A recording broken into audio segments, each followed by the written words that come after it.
Hello friends, welcome to the concept YouTube channel. मेरा नाम है विशाल चौहान और यूपीएससी सीएससी प्रीलिम्स के लिए मॉडर्न इंडियन हिस्ट्री की हमने जो सीरीज शुरू करी है उसमें आज हम सोशियो रिलीजियस रिफॉर्म मूवमेंट का पार्ट फोर्थ पढ़ने जा रहे हैं, जिसमें हम कास्ट मूवमेंट्स को पढ़ेंगे।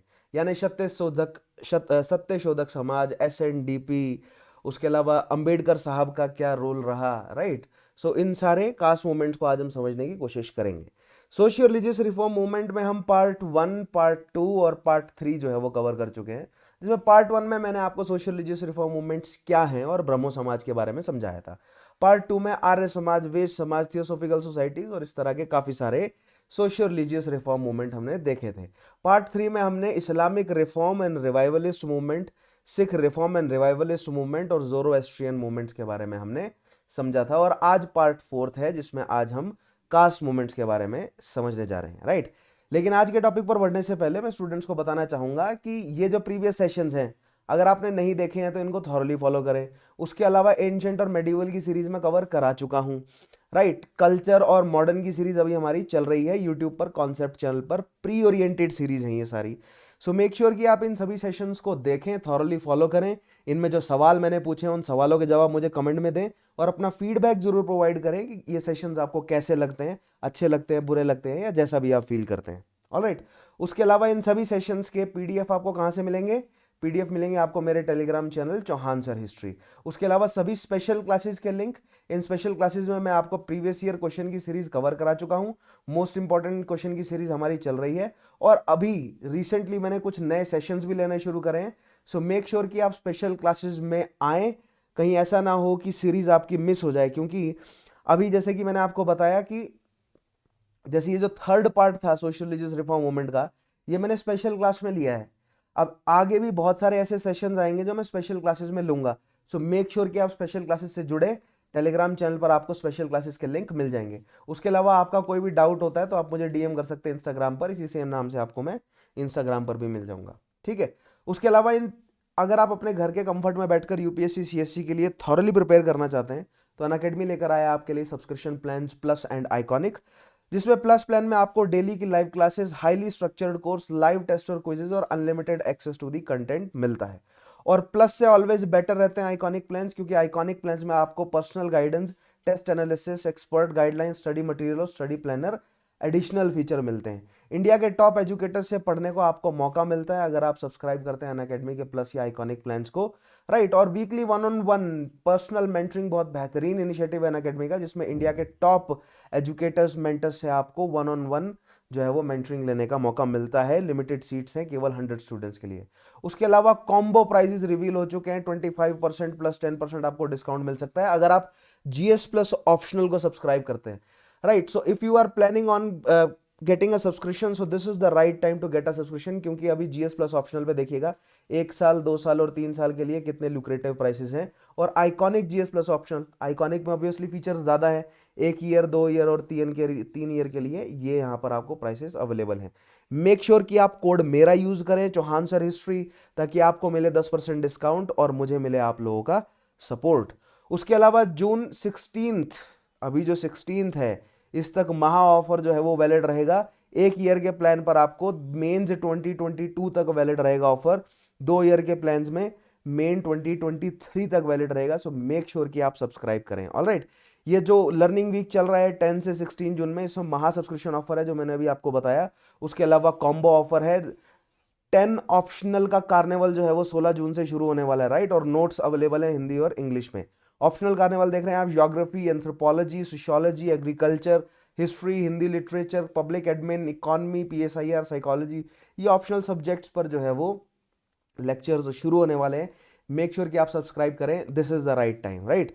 उसके अलावा अगर आप एक साथ पेमेंट नहीं करना चाहते हैं या नहीं कर सकते हैं तो लोन फॉर यूपीएससी बहुत बेहतरीन इनिशिएटिव है आपके लिए, जिसमें कोई प्रोसेसिंग फीस नहीं, कोई हिडन चार्ज नहीं, कोई इंटरेस्ट नहीं लिया जाएगा। बहुत मिनिमल पेपर वर्क, 2 घंटे के अंदर अप्रूवल और बहुत फ्लेक्सिबल टेन्योर है पेमेंट का।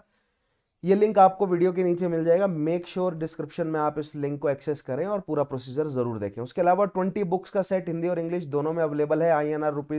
INR 10,000 है इसकी वर्थ।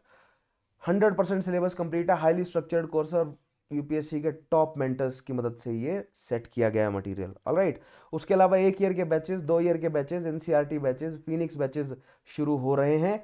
मेक श्योर कि आप सब्सक्राइब करें और अपनी जर्नी जो है वो स्टार्ट करें तैयारी की। राइट, पाथफाइंडर, राइज और world affair free test series available है। लॉक करने के लिए कोड यूज करें चौहान सर हिस्ट्री। और हर संडे स्कॉलरशिप टेस्ट तो होता ही, आप लोग जानते हैं, हिंदी और इंग्लिश दोनों में अवेलेबल है। फ्री लाइव टेस्ट होता है, एंड्रॉयड पर भी अवेलेबल है, एंड्रॉयड एप्लीकेशन में चल जाएगा। 60 मिनट में 60 क्वेश्चंस करने होते हैं।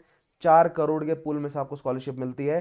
फ्री एनरोलमेंट है, एनरोल करें, कोड यूज करें कीजिएगा चौहान सर हिस्ट्री, लिंक आपको डिस्क्रिप्शन बॉक्स में मिल जाएगा। ठीक है, सो शुरू करते हैं आज का हमारा सेशन। आज हमें कास्ट मूवमेंट्स के बारे में पढ़ना है।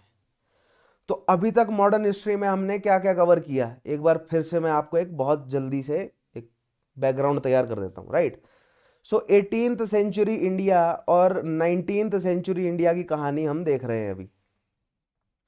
18th सेंचुरी ऑफ इंडिया में डिक्लाइन ऑफ मुगल देखा हमने, राइज ऑफ इंडिपेंडेंट स्टेट्स देखा, और फिर देखे फॉरेन इन्वेजन्स, और फिर देखी एंग्लो फ्रेंच राइवलरी।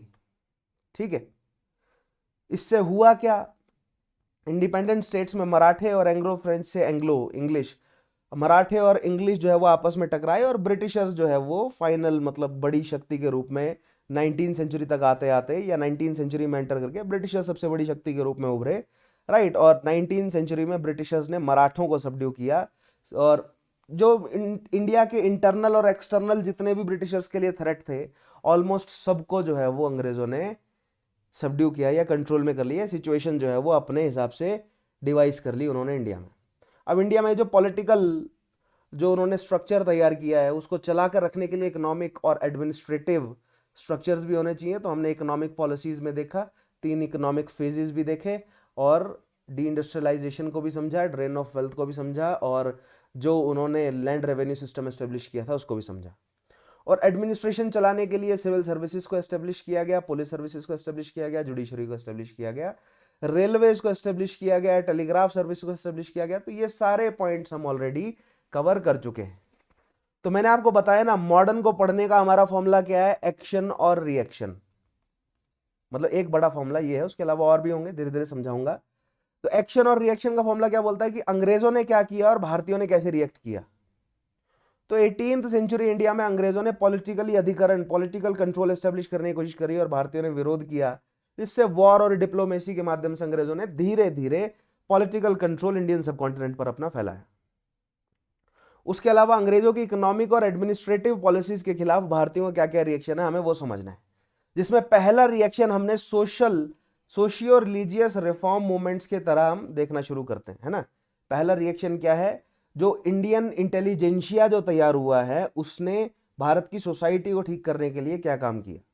ठीक है, फिर हम दूसरा रिएक्शन क्या देखेंगे, पीजेंट और ट्राइबल मूवमेंट्स के रूप में, और फिर फाइनली हम देखेंगे इंडियन नेशनल मूवमेंट डेवलप होता हुआ। राइट, बीच में 1857 की क्रांति भी होगी, जिसमें रूलिंग क्लास जो है वो अपना रिएक्शन देंगे। तो अंग्रेजों का क्या एक्शन है और फिर भारतीयों का क्या रिएक्शन है, ये हम समझ रहे हैं।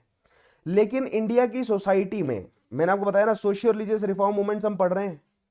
तो सोशियो रिलीजियस रिफॉर्म मूवमेंट्स लाने की जिम्मेदारी या लाने का सबसे पहला जो मौका है वो किसको मिला, वो अपर क्लास हिंदुओं को मिला।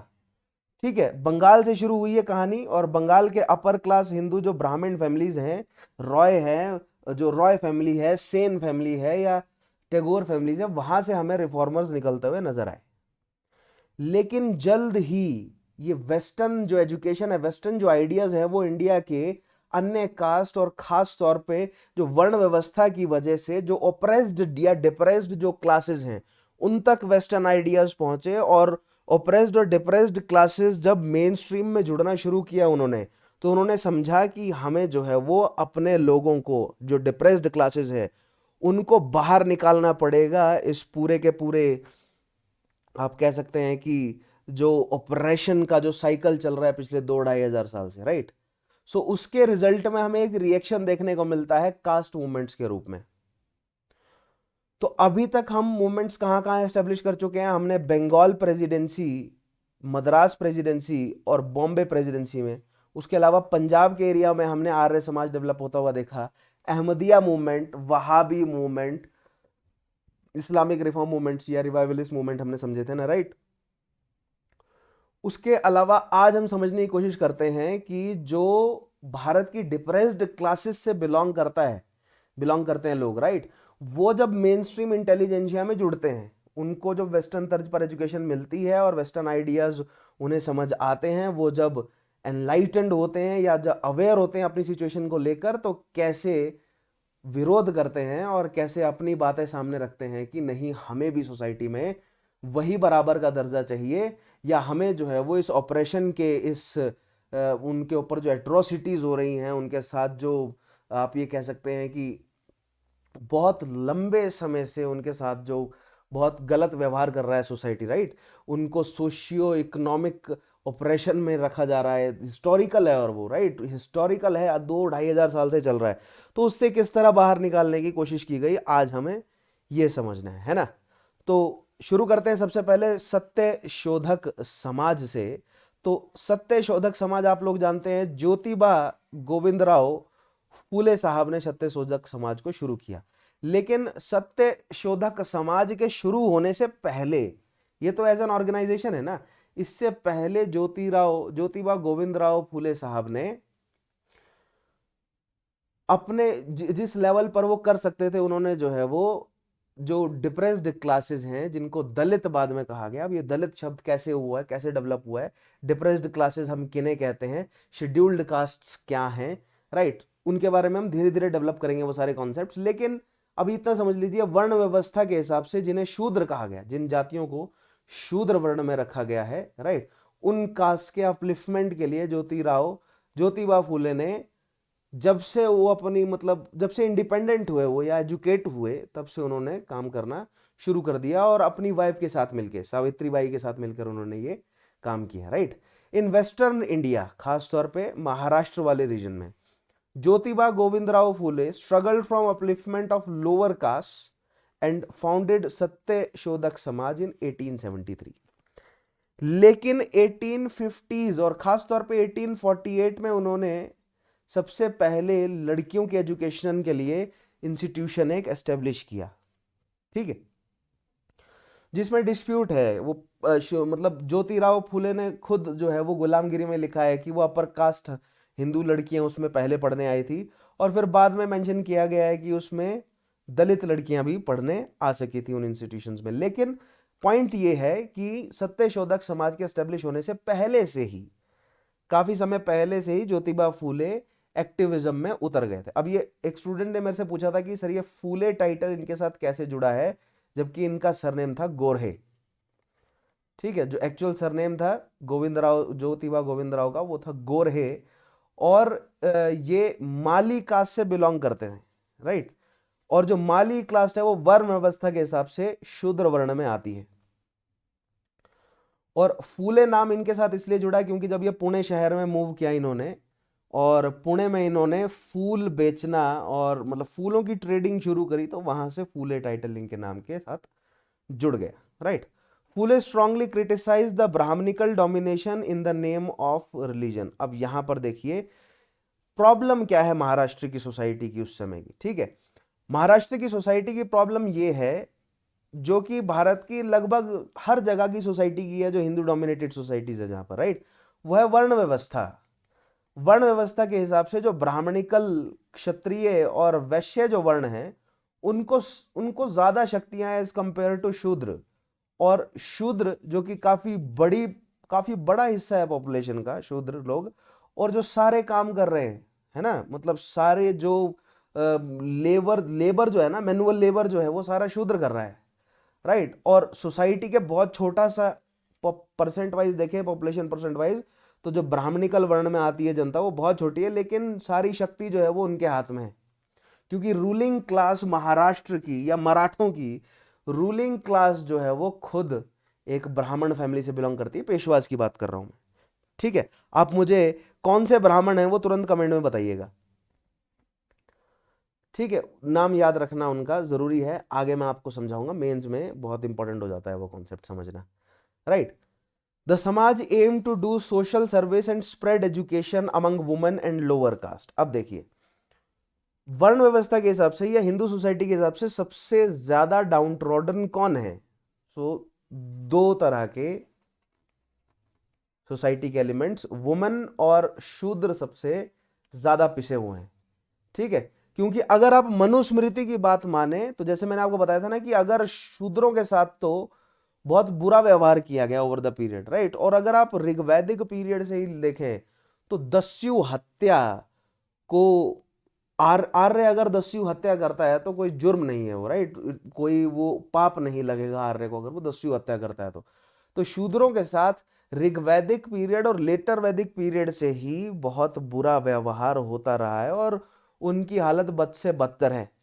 नॉट जस्ट दैट, अब देखिए शूद्र वर्ण में भी कई जातियां हैं। कुछ जातियां जो हैं वो अपर वर्ण्स के साथ जुड़ी हुई हैं और कुछ जातियां अनटचेबिलिटी में हैं। तो सबसे बड़ी समस्या उन जातियों के साथ है शूद्र वर्ण में भी जो कि अनटचेबल्स हैं, ठीक है, जिनको टच नहीं किया जा सकता, राइट। सो एक स्टूडेंट ने मुझे एक पॉइंट दिया था कि अगर वो अनटचेबल हैं तो उन्हें क्या समस्या है ना, उनको भी तो कोई टच नहीं कर सकता, तो वो किसी को और को टच नहीं कर सकते, राइट। लेकिन प्रॉब्लम ये नहीं है कि उनको टच नहीं कर सकते, प्रॉब्लम ये है कि अनटचेबल या अछूत होने का जो स्टेटस है ना, उस वजह से कमाई गिर जाती है। उस वजह से अब वो कोई ऐसा काम नहीं कर सकते जिससे वो अच्छी लाइवलीहुड कमा सकें। उनको सारे सोसाइटी के हीन काम करने पड़ेंगे, जैसे कि गांव में मुर्दा जो जानवर है उनको उठाकर गाड़ना, मुर्दा जो व्यक्ति है उनको उनकी लाशों को ले जाना, राइट। तो इस तरह के काम बिल्कुल, मतलब सोसाइटी के ऐसे हीन काम जो और कोई नहीं कर सकता वो अनटचेबल्स कर रहे हैं।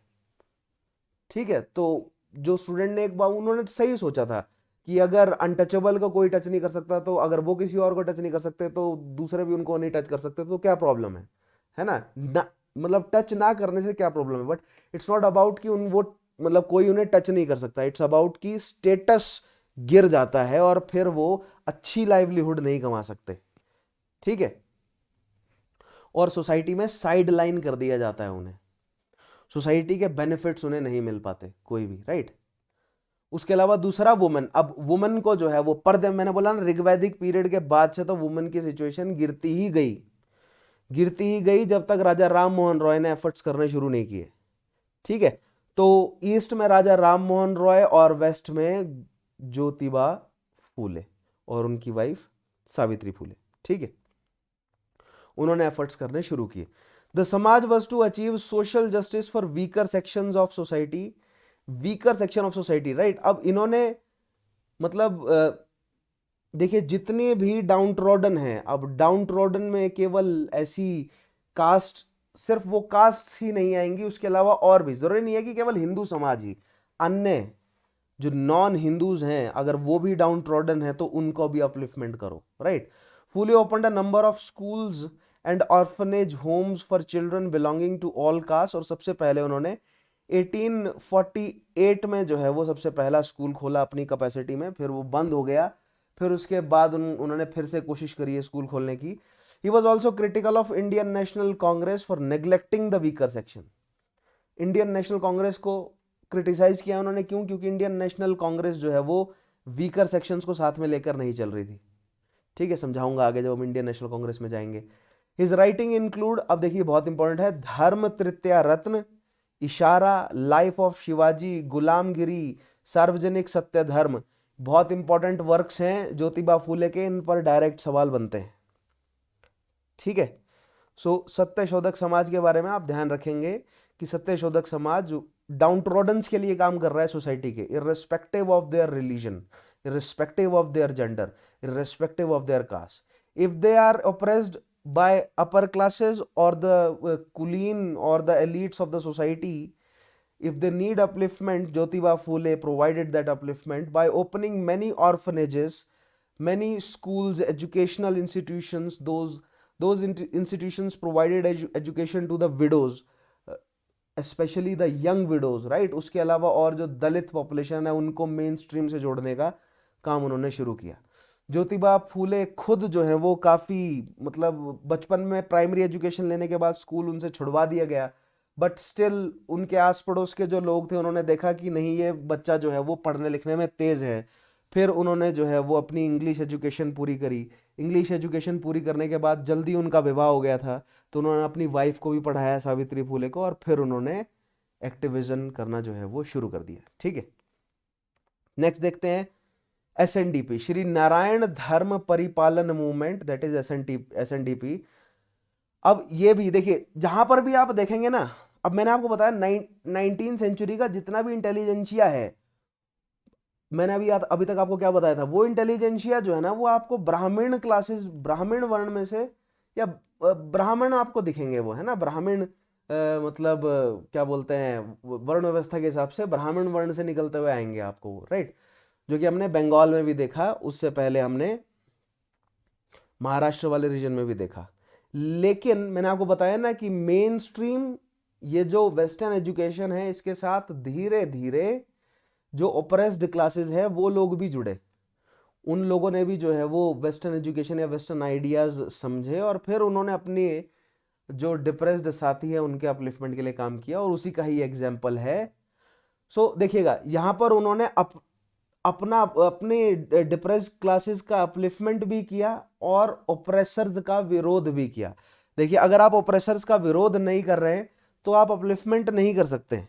ये एक बहुत इंपॉर्टेंट पॉइंट है कि ओप्रेसर्स का विरोध करना क्या जरूरी था या नहीं। जैसे ज्योतिबा फूले ने ब्राह्मण क्लासेस का विरोध किया कि जितनी भी अपर पोस्ट हैं उन पर ब्राह्मण लोग जाकर जो है वो बैठ गए हैं, है ना। अंग्रेजों ने जो भारतीयों के लिए गवर्नमेंट इंस्टीट्यूशंस में पोस्ट ओपन करी, उसमें ब्राह्मण्स जाकर बैठ गए। तो ब्राह्मण्स जो हैं वो नॉट जस्ट ब्राह्मण्स, लेकिन अपर क्लासेस जो क्षत्रिय वर्ण है वो भी जाकर बैठ गया। ठीक है, तो इससे हुआ क्या, जो ओप्रेस्ड लोग हैं, तो ज्योतिबा फूले ने अंग्रेजों से कहा कि अगर तुम जाति व्यवस्था में नहीं मानते हो तो हमें भी मौका दो। तो अंग्रेजों ने साथ दिया कि चलो तुम स्कूल खोलो, अपने लोगों को पढ़ाओ, वेस्टर्न तर्ज पर एजुकेट करो, एग्जामिनेशन दें, वो अगर एग्जामिनेशन देकर जो है वो मतलब एग्जाम क्लियर करते हैं वो, या अगर नॉट जस्ट एग्जाम लेकिन अगर वो एलिजिबल होते हैं तो उनको नौकरियां मिलेंगी। तो धीरे धीरे मतलब समझ रहे, एजुकेट करने से ही मेन स्ट्रीम में जुड़ना जो है वो शुरू हो गए दलित लोग। लेकिन इसका मतलब ये नहीं है कि उनके साथ जो ऑपरेशन हो रहा था वो खत्म हो गया। क्यों? क्योंकि अगर वो नौकरियों में पहुंच भी रहे हैं, जो कि आज तक भी समस्या है। मेरा खुद का एक साथी है जिसको नौकरी छोड़नी पड़ी इसी वजह से, क्योंकि उसके साथ डिस्क्रिमिनेशन हो रहा था, जस्ट बिकॉज कि वो शेड्यूल्ड कास्ट से बिलोंग करता है, राइट। खैर, सो आज अगर ये हाल है, मैं एग्जांपल देकर कह रहा हूं, आज अगर ये हाल है तो उस समय सोचिए क्या होगा 1850s 60s में। ठीक है, कोई दलित व्यक्ति एजुकेट होकर या कोई शूद्र वर्ण का व्यक्ति एजुकेट होकर सरकारी नौकरी में पहुंचता है, और वहां पर पाता है कि सारे जो हैं वो अपर वर्ण के हैं, और उसको क्या करेंगे, वो साइड लाइन कर देंगे, राइट। तो जस्ट के लड़ाई केवल इतनी नहीं थी कि एजुकेट कर कर नौकरी में पहुंचाना है, लड़ाई इतनी थी कि वो नौकरी में भी उसके साथ डिस्क्रिमिनेशन ना हो, उस नौकरी में पहुंचने के बाद भी या अपलिफ्ट होने के बाद भी जो है वो डिस्क्रिमिनेशन सिस्टम ना करे। ठीक है, जो कि धीरे धीरे रिजर्वेशन में, ये जो आइडिया है धीरे धीरे रिजर्वेशन में बदला। समझाऊंगा मैं आपको रिजर्वेशन की कहानी पूरी, राइट, कैसे डेवलप हुआ है रिजर्वेशन। अब एसएनडीपी के बारे में देखते हैं। The non Brahmin movement found reflection in Kerala under the leadership of Shri Narayana Guru who belong to the backward Ezhava caste. अब यहां पर एक इजवा कास्ट है, ये केरला की जो इजवा कास्ट है, ट्रेडिशनली मोपला और बाकी सब जो कास्ट हैं इनके साथ बहुत बुरा व्यवहार कर रहे थे।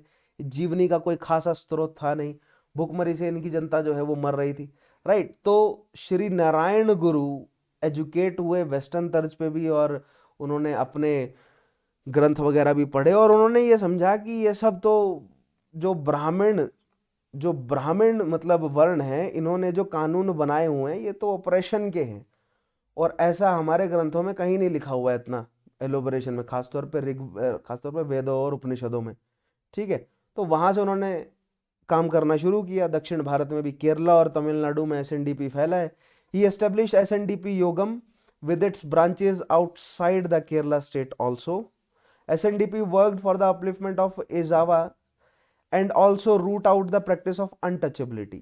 बहुत इंपॉर्टेंट पॉइंट है, सत्यशोधक समाज भी अनटचेबिलिटी के लिए काम कर रहा था।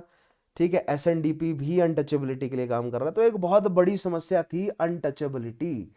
ठीक है, बहुत बड़ी समस्या थी।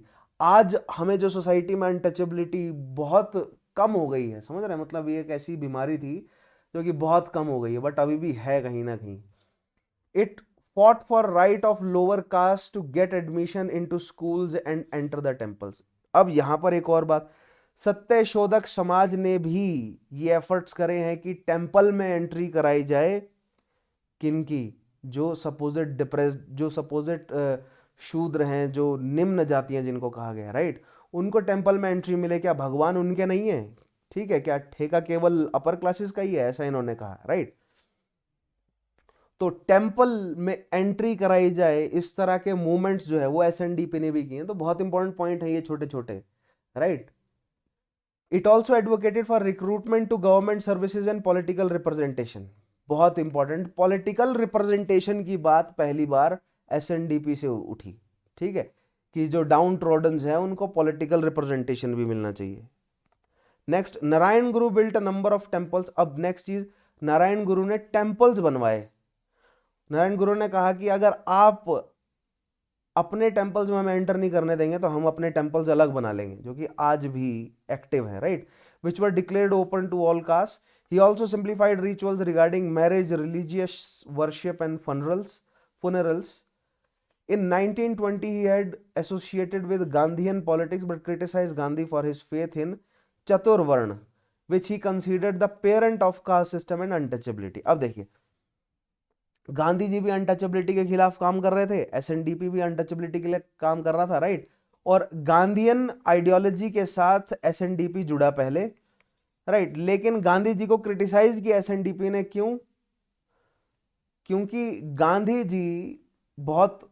गांधी जी भी जो है वो अपने बिलीफ्स में काफी स्ट्रांग थे, अड़े हुए थे, और वो वर्ण व्यवस्था को बहुत स्ट्रिक्टली मानते थे, ठीक है। चतुर्वर्ण व्यवस्था, जो ब्राह्मण, क्षत्रिय, वैश्य, शूद्र, जो ये चतुर्वर्ण व्यवस्था है, इसको बहुत स्ट्रांगली मानते थे कि ये काम करना, मतलब व्यक्तियों को, मतलब सभी व्यक्ति को जो है वो आप वर्ण व्यवस्था जो है वो फॉलो करनी चाहिए। गांधी जी के बारे में आगे समझाऊंगा अच्छे से, तो वहां पर आपको क्लियर हो जाएगा पॉइंट ये, राइट।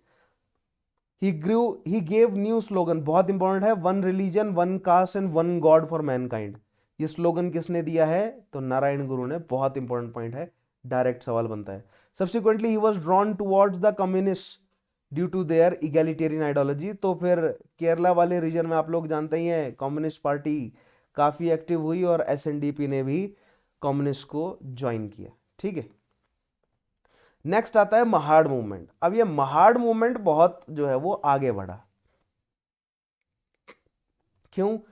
क्योंकि महाड़ एक ऐसी जाति थी, एक ऐसी कास्ट थी जिसको शूद्र वर्ण में रखा गया, और शूद्र वर्ण में भी ये अनटचेबल्स में है, ठीक है। लेकिन महाराष्ट्र के रीजन में बहुत बड़े लेवल पर ये जाति आज भी पाई जाती है, ठीक है। और जो ये महाड़ लोग हैं, ये क्या करते थे? ये विलेजेस की प्रोटेक्शन का काम करते थे। हर विलेजेस के आउटस्कर्ट्स में बैठते थे ये, ठीक है। इनको विलेज जो है वो, मतलब विलेजर्स, इनको विलेज के बाहर रहने की जगह और खेती को भूमि देती थी, राइट। और ये क्या करते थे? ये विलेज की प्रोटेक्शन करते थे लुटेरों से। तो ये बेसिकली डिफेंस का काम कर रहे हैं, ठीक है। तो देख रहे हैं, अगर ये डिफेंस का काम कर रहे हैं तो वर्ण व्यवस्था के हिसाब से क्षत्रिय होने चाहिए ये, लेकिन नहीं, इनको शूद्रों में रखा जा रहा है, ठीक है। ये विलेज को चोरों से बचाते थे और डाकुओं से, और मतलब समझ रहे, इन्वेजन से विलेज को प्रोटेक्ट करने का काम किया करते थे। उसके बाद मराठा आर्मी में इनको जगह मिली, ब्रिटिश आर्मी में इनको जगह मिली, क्योंकि इनके पास बैकग्राउंड था लड़ने झगड़ने का, महाड़ों के पास, ठीक है। तो महाड़ और मांझ दो ऐसी जो हैं वो कास्ट रही हैं जिनसे रिलेटेड ये मूवमेंट है, महाड़ मूवमेंट। तो महाड़ी जो लोग हैं, जो महाड़ जो लोग हैं, धीरे धीरे इन्होंने ब्रिटिश इंडियन आर्मी में एंट्री पानी शुरू करी, क्योंकि इनके पास बैकग्राउंड था, ठीक है, मतलब वॉरियर्स होने का, क्योंकि मराठा आर्मी में भी ये होते थे। तो वहां से धीरे धीरे ये लोग एजुकेट होने शुरू हुए, और एजुकेट होने शुरू हुए, यानी कि समझ रहे हैं आप, लिंक समझे ना आप, कि ये मराठा आर्मी में थे, फिर ब्रिटिश आर्मी में जुड़े, तो ब्रिटिश आर्मी में जुड़े तो एजुकेट होना शुरू हुई इनकी फैमिली, और फिर ये धीरे धीरे मुख्य धारा में जुड़े, मुख्य धारा में जुड़े तो फिर ये सोशियो रिलीजियस रिफॉर्म मूवमेंट में जुड़े। इनफैक्ट मैं आपको बताऊं, बी आर अंबेडकर साहब जो है वो इस महाड़ कास्ट से बिलोंग करते हैं, ठीक है। Mahar are numerically significant caste of Maharashtra who were traditionally considered as untouchables. They organized themselves to fight against discrimination and prove their status. Initially in 19th century, the Mahads were led by बाबा मालवंकर, जिन्होंने vital विध्वंसक लिखी है। बहुत important है ये बाबा मालवंकर, ध्यान रखिएगा इनका नाम, और इनके बारे में आगे मैं आपको पढ़ाऊंगा अभी, विटाल विध्वंसक किताब। वैसे मैंने स्पेशल क्लास में विटाल विध्वंसक के बारे में बताया भी है, राइट। बाबा मालवंकर ने लिखा है कि साउथ इंडिया के जो एलिट्स हैं वो सेमेटिक हैं, ऑस्ट्रेलियन सेमेटिक्स हैं वो, राइट। उसके अलावा इन्होंने लिखा कि महाराष्ट्र की जो एलिट्स हैं वो तुर्की हैं, राइट। और कहने का मतलब ये कि आर्यन इन्वेजन थ्योरी पर भी इन्होंने, आर्यन इन्वेजन थ्योरी पर तो ज्योतिबा फुले ने भी काम किया, ठीक है। लेकिन आर्यन इन्वेजन थ्योरी, क्योंकि उस समय जो है वो आर्यन इन्वेजन थ्योरी बहुत पॉपुलर थी, ठीक है, और भारत में डिसेंशन क्रिएट कर रखा था बहुत जबरदस्त कि आर्य बाहर से आए, और जो जिनको आर्य ने दस्यूज कहा वो नेटिव्स थे। खैर ये ठीक भी है कहीं ना कहीं, मतलब इसमें जो है वो एक सच्चाई भी है कहीं ना कहीं, बहुत बड़े लेवल पर नहीं, क्योंकि अंग्रेजों ने बहुत गलत तरीके से प्रोपेगेट किया था इस थ्योरी को, आर्यन इन्वेजन थ्योरी को, राइट। लेकिन हाँ ये बात सच है कि नेटिव्स को, जो इंडो आर्यन लोग आए, उन्होंने दस्यू कहा, और धीरे धीरे इवेंचुअली वही नेटिव्स जो हैं वो शेड्यूल्ड कास्ट या शूद्र वर्ण में जुड़े। लेकिन उन्हीं नेटिव्स में से, ठीक है, आर्यन इन्वेजन थ्योरी क्या बोलती है कि सभी नेटिव्स को शूद्र में रखा, नहीं, उन्हीं नेटिव्स में से क्षत्रिय वर्ण में भी जुड़े, उन्हीं नेटिव्स में से वैश्य वर्ण में भी जुड़े, और उन्हीं नेटिव्स में से शूद्र वर्ण में भी गए, ठीक है। तो खैर मैंने ये पॉइंट्स आपको समझाया है कि किस तरह वर्ण व्यवस्था एस्टेब्लिश होती है, अदरवाइज हम जब ऑप्शन लेवल पर जाएंगे तो वहां पर डिटेल में समझाऊंगा मैं आपको, ठीक है। तो विटाल विध्वंसक के बारे में कभी मैं फिर से डिस्कस करूंगा, इनके बारे में, बाबा मालवंकर के बारे में वहां पर समझाऊंगा। ये बहुत इंपॉर्टेंट किताब है, ध्यान रखिएगा, ठीक है। एक स्टूडेंट मांग भी रहा था मुझसे, मराठी में अवेलेबल है, मराठी में अगर आप पढ़ सको तो मैं टेलीग्राम पर शेयर कर दूंगा, मुझे मैसेज डाल देना अगर आपको किताब चाहिए ये तो, right. But from 1920 onwards leadership for upliftment of Mahars was given by B R Ambedkar, ठीक है। 1920 के बाद बी आर अम्बेडकर ने महाड़ों की जो है वो मतलब लीडरशिप अपने हाथ में ली, और फिर बाद में ये जो महाड़ कम्युनिटी है, बी आर अम्बेडकर साहब ने जब बुद्धिज्म को अपना लिया अंत में दुखी होकर, तो फिर ये महाड़ कम्युनिटी के भी काफी लोग जो है वो बुद्धिज्म में कन्वर्ट हो गए, ठीक है। They held conference in 1902 and insisted on recruitment to military and police service. They were held by leaders of non-Brahmin movement in Maharashtra, especially by depressed class mission. बहुत important, 1906 by V.R. शिंदे, बहुत important ये एक mission है, depress class mission. Maharashtra का एक और depress class mission है, V.R. Shinde, ध्यान रखिएगा। The mission started separate schools and hostels for Mahad, तो महाड़ों के लिए स्पेशल सेपरेट स्कूल्स, हॉस्टल्स, उनको मिलिट्री और पुलिस सर्विसेज में एंट्री मिली, तभी वो मेन स्ट्रीम से जुड़े, और धीरे धीरे वो इवेंचुअली, मतलब बी आर अम्बेडकर साहब ने उनकी, मतलब उनके मूवमेंट की लीड जो है वो अपने हाथ में ली, और काफ़ी अपलिफ्टमेंट उनको मिला, क्योंकि बी आर अम्बेडकर साहब ही मेड श्योर कि महाड़ लोगों को जो है वो अपलिफ्टमेंट मिले। So it was a quite successful movement, right. Mahatma Gandhi's effort for abolition of untouchability and the overall impact of freedom struggle created new social awakening among them. फिर उसके बाद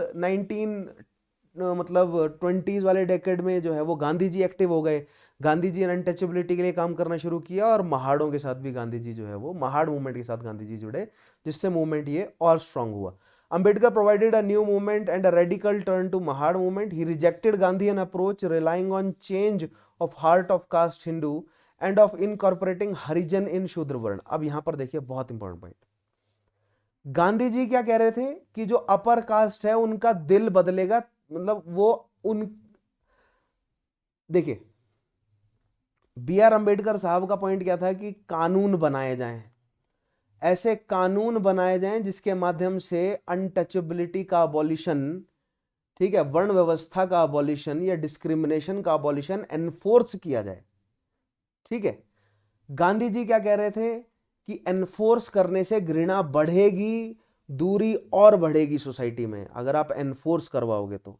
गांधी जी कह रहे थे कि जो अपर क्लास है उनके हृदय से, उनके दिल से बदलाव आना चाहिए, चाहे उसमें 20, 25, 50 साल लग जाएं, लेकिन अपर क्लास के दिल से बदलाव आना चाहिए, तभी सोसाइटी से ये सब सिस्टम जो है वो इरेडिकेट होगा, ठीक है। तो प्रोग्रेसिव ग्रेजुअल चेंज चाहते थे गांधी जी, कि जो अपर क्लास है उनका हृदय परिवर्तन होगा, तब जाकर जो है वो सही मायने में अनटचेबिलिटी खत्म होगी। ठीक है, लेकिन वर्ण व्यवस्था बरकरार रहनी चाहिए। क्यों? क्योंकि जैसे मैंने आपको कहा ना, ग्रेजुअल चेंज, जैसे पहले मैंने कॉन्ट्रडिक्शन बताया था आपको, एक टैगोर साहब और केशव चंद्र सेन में कॉन्ट्रडिक्शन था, तो वैसा ही गांधी जी और बी आर अम्बेडकर साहब में कॉन्ट्रडिक्शन था। गांधी जी कह रहे थे कि ग्रेजुअल चेंज हो, वर्ण व्यवस्था में जो हरिजन है उनको शूद्र वर्ण में रखा जाए, लेकिन जो अपर वर्ण है उनका हार्ट चेंज करना है, उनके बिलीव, उनके कोर बिलीफ सिस्टम को चेंज करना है कि शूद्रों के साथ वो अनटचेबिलिटी का व्यवहार ना करें, लेकिन वर्ण व्यवस्था बनी रहनी चाहिए। इसको बी आर अम्बेडकर साहब ने सिरे से खारिज किया। उन्होंने कहा कि ये जो मीठे मीठे है ना, जो मीठा मीठा काम है कि हृदय परिवर्तन होगा, ऐसा कुछ नहीं होगा, एनफोर्स करना पड़ेगा, कानून बनाने पड़ेंगे। खैर, गांधी जी और बी आर अम्बेडकर साहब के बीच के जो खींचतान है वो आगे मैं इंडियन नेशनल मूवमेंट में डिटेल में तो समझाऊंगा ही आपको। ठीक है, instead he adopted a new strategy of aggressive protest and resorted to political action, और सत्याग्रह जो है वो करने शुरू किए कि इन्होंने, बी आर अम्बेडकर साहब ने। ही डिमांडेड सेपरेट इलेक्टोरेट। ठीक है, बहुत इंपॉर्टेंट है अनटचेबल्स के लिए या दलित्स के लिए, डाउन ट्रोडन्स के लिए और महाड़ों के लिए खासतौर पे सेपरेट इलेक्टोरेट की डिमांड करी for Harijans and during, Harijans कहा उन्होंने, राइट, डिप्रेस्ड क्लासेस को हरिजन्स कहा। Late 20s and early 30s, several satyagraha were held for gaining entry into Hindu temples, and Manusmriti was burned to show their indignation against Orthodox Hindus. So Manusmriti तो बहुत evil document है, मैं मानता हूँ उसको बहुत evil document है, बहुत गलत बातें लिखी हुई हैं। अगर आप लोगों को पढ़नी है मनुस्मृति तो I can share it with you, आप मुझे डीएम कीजिएगा कि अगर आप लोगों को मनुस्मृति पढ़नी है, मैं टेलीग्राम पर शेयर कर दूंगा, पढ़िएगा, उसमें कितनी मतलब बहुत ईविल बातें लिखी हुई हैं उस किताब में। ठीक है, but that's not the point. The point is Manusmriti को जलाया उन लोगों ने, और टेम्पल एंट्री के लिए मूवमेंट जो है वो बी आर अम्बेडकर साहब ने भी चलाया है। ध्यान रखिएगा, टेम्पल एंट्री मूवमेंट, कि टेम्पल में हरिजन्स को एंट्री मिले, ये मूवमेंट जो है वो अम्बेडकर साहब ने भी चलाया है। राइट, सेल्फ रिस्पेक्ट मूवमेंट देखते हैं क्या है। The self respect movement was founded by Ramaswamy Naicker in 1925, जिसके साथ बी आर अम्बेडकर साहब भी जुड़े। Right, it was design to improve the living conditions of Dravidian people, लेकिन ये द्रविडियन पीपल यानी कि दक्षिण भारत की जो नेटिव पॉपुलेशन है, जिसके ऊपर ब्राह्मण क्लास ने डोमिनेशन क्रिएट किया हुआ है, राइट, उनका अपलिफ्टमेंट हो, टू एक्सपोज ब्राह्मण tyranny and the deceptive methods by which they controlled all sphere of Hindu life. अब यहां पर ना कुछ स्टूडेंट कहते हैं कि सर आप ब्राह्मण्स के बारे में ही, मतलब ऐसा हमेशा एक प्रचंड रूप क्यों रखा होता है आपने कि ब्राह्मण्स ने, तो मैं किसी एक व्यक्ति विशेष को टारगेट नहीं कर रहा हूं, मैं सिस्टम को टारगेट कर रहा हूं।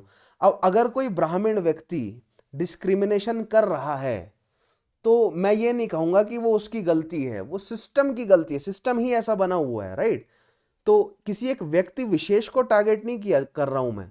राइट, मैं कह रहा हूं, और नॉट जस्ट मैं, लेकिन ये जो मूवमेंट्स चलाए हैं, बी आर अम्बेडकर साहब हो गए या अन्य जितने भी सोशियो रिलीजियस रिफॉर्मिंग एक्टिविस्ट जो हैं, खासतौर पे जो कास्ट मूवमेंट के एक्टिविस्ट हैं, राइट, इन लोगों ने जो विरोध किया है वो किसी एक ब्राह्मण व्यक्ति का विरोध नहीं कर रहे हैं कि तेरी गलती है, नहीं, वो कह रहे हैं कि ये जो सिस्टम है ना पिछले 2-2.5 हजार साल से चल रहा है, जिसको आप लोग भी फॉलो कर रहे हैं, आप लोग तो फॉलो करेंगे क्योंकि आपको फायदा हो रहा है और हमारा नुकसान हो रहा है, इस सिस्टम को बदलना है, किसी एक व्यक्ति को टारगेट नहीं किया जा रहा है। ठीक है, तो ध्यान रखेंगे। और अगर कोई ऐसा व्यक्ति है ना जो कहता है कि ऐसा नहीं हुआ था, तो मैं चाहता हूं कि आप लोग थोड़ा सा देखें, सोसाइटी को स्टडी करें। ठीक है, तो आपको पता चल जाएगा कि क्या हुआ था और क्या नहीं हुआ था। ठीक है, खैर, इन 1944 नाइकर फाउंडेड द द्रविड़ काजगम, बहुत इंपॉर्टेंट है। ठीक है, डीएमके भी कहा जाता है इसको, द्रविड़ काजगम एक ऑर्गेनाइजेशन है, डीएमके 1944 में एस्टेब्लिश की गई, बहुत ही ज्यादा इंपॉर्टेंट। 1925 में उन्होंने सेल्फ रिस्पेक्ट मूवमेंट शुरू किया, and asked the members to wear black shirts whenever possible to symbolize the present day downtrodden conditions of Dravidians. The organization of party was to be based upon units in each village, taluk and district, and work towards the formation of an egalitarian society to which depressed and downtrodden could pledge allegiance. तो देखिए, ये अब organise करने की कोशिश कर रहे हैं। ठीक है, काफी ऑर्गेनाइज्ड मूवमेंट नाइकर साहब ने डिवाइस किया दक्षिण भारत में, जिसमें विलेज, तालुका और डिस्ट्रिक्ट लेवल के जो हैं वो, और मतलब डिस्ट्रिक्ट लेवल पर ऑर्गेनाइजेशन की जो है वो आप मान सकते हैं कि ऑर्गेनाइजेशन के बेसिस उन्होंने तैयार करे। ठीक है, एक विलेज लेवल का बेस है, एक तालुका लेवल का बेस है, एक डिस्ट्रिक्ट लेवल का बेस है। ठीक, तो एक काफी ऑर्गेनाइज्ड मूवमेंट तैयार कर रहे थे। डीएम के यहाँ नाम ध्यान रखेंगे आप, द्रविड़ काजगम। ठीक है। Naicker called upon people to renounce all titles conferred upon them by British. This increase the Dravida Kazhagam popularity among masses. The principal objective of Naikar was to remove all superstitious beliefs based on religion। तो demand की गई titles को जो है वो मतलब रिनंस कर दिया जाए। ठीक है, और मास पॉपुलेशन में द्रविड़ काजगम जो है वो जुड़ना शुरू। अब यहां पर देखिएगा द्रविड़ शब्द का इस्तेमाल किया गया है। ठीक है, किसी डाउन ट्रॉडन या डिप्रेस क्लास का इस्तेमाल नहीं किया गया।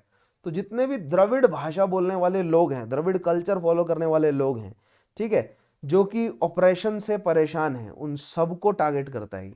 नॉट जस्ट किसी एक पर्टिकुलर जाति को, सभी नॉन ब्राह्मण्स को, अब सभी नॉन ब्राह्मण्स में अन्य जातियां, मतलब सभी जातियां आ जाती हैं। ठीक है, हिंदू सोसाइटी की, उस समय की दक्षिण भारत की। No member was allowed to wear any religious marks on forehead. तो दक्षिण भारत में जो रिलीजियस मार्क्स फॉरहेड में पहने जाते हैं वो सब जो है वो बॉयकॉट किया गया कि नहीं पहने जाएंगे। बहुत इंपॉर्टेंट पॉइंट है।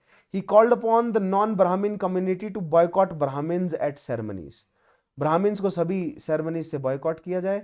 The Dravidian movement which had started out as a movement for the upliftment of Adi Dravida and the Dalits later got involved in active politics, and DMK became a political entity which with a massive following of backward classes Dalits in Tamil Nadu। ठीक है, तो DMK शुरू हुआ था द्रविड़ और दलित की मदद करने के लिए, फिर धीरे धीरे कई सारी नॉन ब्राह्मण कास्ट के लोग जो है वो जुड़ते गए, और एक ये रिफॉर्म मूवमेंट से पॉलिटिकल पार्टी का इसने रूप ले लिया। ठीक है, तो यहां पर आपको धीरे धीरे दिखना शुरू हो जाएगा कि सोशियो रिलीजियस रिफॉर्म मूवमेंट किस तरह नेशनल मूवमेंट में कन्वर्ट हो जाएगा। क्यों? क्योंकि ये जो सोशियो रिलीजियस रिफॉर्म मूवमेंट है यही धीरे धीरे डेवलप होते हुए पॉलिटिकल पार्टीज डेवलप कर लेंगे, जिसमें एग्जाम्पल है सेल्फ रिस्पेक्ट मूवमेंट धीरे धीरे डीएमके नाम की एक पॉलिटिकल पार्टी में कन्वर्ट हो गया, जो कि आज भी एक्टिव है। ठीक है, नेक्स्ट देखते हैं जस्टिस पार्टी, जिसका एक्चुअल नाम था साउथ इंडियन लिबरेशन, या South Indian not liberation, South Indian liberal federation. किसने एस्टेब्लिश करी? Doctor TM Nair, P Thyagaraja Chetty, C N Mudaliar founded the Justice Party in 1916।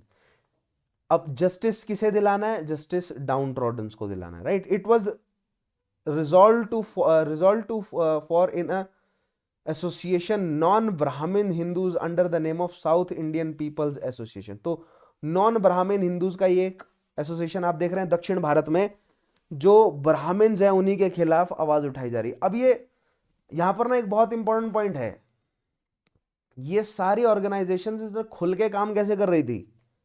क्योंकि ब्रिटिशर्स इनको अलाउ कर रहे थे खुल के काम करो। ये सारी ऑर्गेनाइजेशंस एस्टेब्लिश क्यों हुई? अब देखिए यहां पर ना एक बहुत इंपॉर्टेंट कॉन्सेप्ट है। ब्रिटिशर जो है ना वो अलाउ कर रहे हैं इनको काम करें। इनफैक्ट जस्टिस पार्टी एस्टेब्लिश होती है 1916 में मद्रास के विक्टोरिया मेमोरियल हॉल में। अंग्रेज अपना इंफ्रास्ट्रक्चर दे रहे हैं कि तुम जस्टिस पार्टी बनाओ और तुम ब्राह्मण के खिलाफ लड़ो। तो वो बेसिकली हवा दे रहे हैं हिंदू सोसाइटी में दरारें पैदा हो। समझ रहे हैं आप? इनफैक्ट हवा नहीं दे रहे हैं, उन्होंने डिवाइस किया ये सारा सिस्टम। उन्होंने वेस्टर्न तर्ज पर एजुकेट किया, ये सारे आइडियाज प्रोवाइड करे। उनको पता था कि भारतीय सोसाइटी बटी हुई है, ओरिएंटलिस्ट ने स्टडी करी थी अच्छे से, और उन्होंने माहौल ही ऐसा क्रिएट किया था कि उन्होंने शुरुआत में केवल ब्राह्मण्स को या अपर क्लास को अंग्रेजों ने अपने साथ जोड़ा, जिससे बाकी सारी क्लासेस जो है वो डिप्रेस हो गई, नॉन ब्राह्मण्स जो हैं वो डिप्रेस हो गए, राइट। और फिर अब उन्होंने नॉन ब्राह्मण्स को एजुकेट करना शुरू किया, और अब नॉन ब्राह्मण्स जो हैं वो ब्राह्मण्स के खिलाफ हमें खड़े होते हुए नजर आते हैं। महाराष्ट्र में भी ऐसा हुआ, बंगाल में भी ऐसा हुआ, मद्रास प्रेसिडेंसी में भी ऐसा हुआ। तो कहीं ना कहीं एक बहुत गहरी कॉन्स्पिरेसी अंग्रेजों की थी। बट धीरे धीरे हुआ ये कि जो भारतीय एक बड़े लीडर्स हैं उन्होंने जोड़ने का काम किया। उन्होंने कहा कि अपर क्लास लोअर क्लास हम आपस में ही लड़ते रहेंगे तो अंग्रेजों से कब लड़ेंगे। तो जो सोशियो रिलीजियस रिफॉर्म मूवमेंट्स हुई, देखिए ये रिफॉर्म मूवमेंट जो है वो इसने समाज में सुधार भी लाया है, लेकिन समाज में बंटवारा भी किया इन्होंने, हमारे समाज को बांटे भी रखा। लेकिन धीरे धीरे जो इंडियन नेशनल मूवमेंट डेवलप हुआ ना, तो भारतीय लीडर्स को भी तो यह बात समझ आई ना कि अंग्रेज हमारे जो सोशियो रिलीजियस रिफॉर्म मूवमेंट चल रहे हैं इसका फायदा उठाकर हमारी सोसाइटी को तोड़ रहे हैं इनफैक्ट। जैसे उन्होंने अहमदिया मूवमेंट का इस्तेमाल करके पंजाब में डिसेंशंस क्रिएट करवाए, उन्होंने अलीगढ़ मूवमेंट का इस्तेमाल करके मतलब कांग्रेस और अलीगढ़ जो मूवमेंट है उसको आपस में लड़वाया। ठीक है, वहां भी मूवमेंट अलग एक डिसेंशन क्रिएट कर रहा था। ठीक, तो अंग्रेजों ने जो सोशियो रिलीजियस रिफॉर्म रिवाइवलिस्ट जो मूवमेंट्स हैं इनका इस्तेमाल करके भारतीय सोसाइटी में डिसेंशंस क्रिएट करने की कोशिश भी करी है। लेकिन धीरे धीरे भारतीय लीडर्स को यह बात समझ आ गई और उन्होंने फिर वापस जोड़ने का काम किया। ठीक है, लेकिन इसका मतलब ये समझ रहे हैं, तो गांधी और अंबेडकर जो है वो आपस में जुड़कर आपस में खुले उनके मतभेद हैं, राइट, लेकिन वो ये बात भी जानते हैं कि अगर हमने अपने मतभेदों का फायदा अंग्रेजों को उठाने दिया तो इंडियन नेशनल मूवमेंट कमजोर हो जाएगा। ठीक है, बहुत इंपॉर्टेंट पॉइंट है, सोचिएगा इस बारे में। खैर मेंस में जब आपको ले जाऊंगा तो वहां पर डिटेल में पढ़ाऊंगा इन सारे कॉन्सेप्ट को। ठीक है, this association printed a newspaper named justice, justice नाम से, उसके अलावा एक आंध्रा प्रशस्तिका नाम की एक जो एक न्यूज़पेपर था वो भी निकलता था, लेकिन जस्टिस नाम का न्यूज़पेपर है वो ज़्यादा फेमस है। जस्टिस न्यूज़पेपर इतना फेमस हुआ कि इस पार्टी का नाम ही जस्टिस पार्टी पड़ गया, राइट, इस जस्टिस न्यूज़पेपर पर यह पार्टी फेमस हुई। Otherwise south Indian liberal federation था इस ऑर्गेनाइजेशन का नाम। ठीक है, it grew in popularity so much so that the association came to be known as Justice Party. The non-Brahmins of Madras Presidency allied with colonial regime. अब देखिए ये हुआ डिसेंशन, जो नॉन ब्राह्मण्स है, पहले ब्राह्मण्स को अंग्रेजों ने अपने साथ जोड़ा, ठीक है, ओरिएंटलिस्ट के समय, अब वो नॉन ब्राह्मण्स को अपने साथ जोड़ रहे हैं। ठीक है, तो अंग्रेज ब्राह्मण और नॉन ब्राह्मण्स दोनों को कंट्रोल कर रहे हैं और दोनों को बांट कर भी रखा हुआ है उन्होंने। ठीक है, तो ये जो सोशियो रिलीजियस रिफॉर्म मूवमेंट्स हैं इससे सोसाइटी में डिसेंशंस क्रिएट हुए हैं। ठीक है, आर्य समाज लड़ा है मुस्लिम पॉपुलेशन से, दंगे हुए हैं कई जगहों पर। ठीक है, नॉन ब्राह्मण्स ब्राह्मण से लड़े हैं। अब इसका मतलब ये नहीं कि नहीं लड़ना चाहिए था, बिल्कुल उनको अपने हक के लिए लड़ना चाहिए था, लेकिन हुआ ये कि अंग्रेज हम भारत की सोसाइटी को आपस में लड़वा रही है और खुद अपनी जिम्मेदारियों से दूर बैठी है। जबकि यहां पर पॉइंट ये था कि हमें सबको आपस में जुड़कर अंग्रेजों को हटाना चाहिए। तो खैर जब इंडियन नेशनल मूवमेंट डेवलप हुआ तो लीडर्स को ये समझ आया और इंडियन नेशनल कांग्रेस या और भी जो बड़े मतलब नेशनल लेवल की पार्टीज थी उनमें हर जाति के लोग जो हैं वो जुड़े थे। ठीक है, खैर जब इंडियन नेशनल कांग्रेस समझाऊंगा उनकी पर्सनैलिटीज के बारे में बताऊंगा आपको, तो वहां पर फर्दर इस पॉइंट को डिस्कस करेंगे। इस थॉट को जो है वो अपने दिमाग में स्टोर करके रखिएगा। They hoped that foreign rule would protect their position and somewhat neutralize power difference within the population. ठीक है, जो नॉन ब्राह्मण्स हैं वो ब्रिटिशर्स के साथ जुड़े, उनको लगा कि हमें भी नौकरियां मिलेंगी, हम भी मुख्य धारा से जुड़ेंगे और ये जो दूरी है, जो सोशियो इकोनॉमिक दूरी है, ये खत्म होगी। ठीक है, The non-Brahmin elite sought to advance their communities through education as well as demand for reservation in government jobs. Right?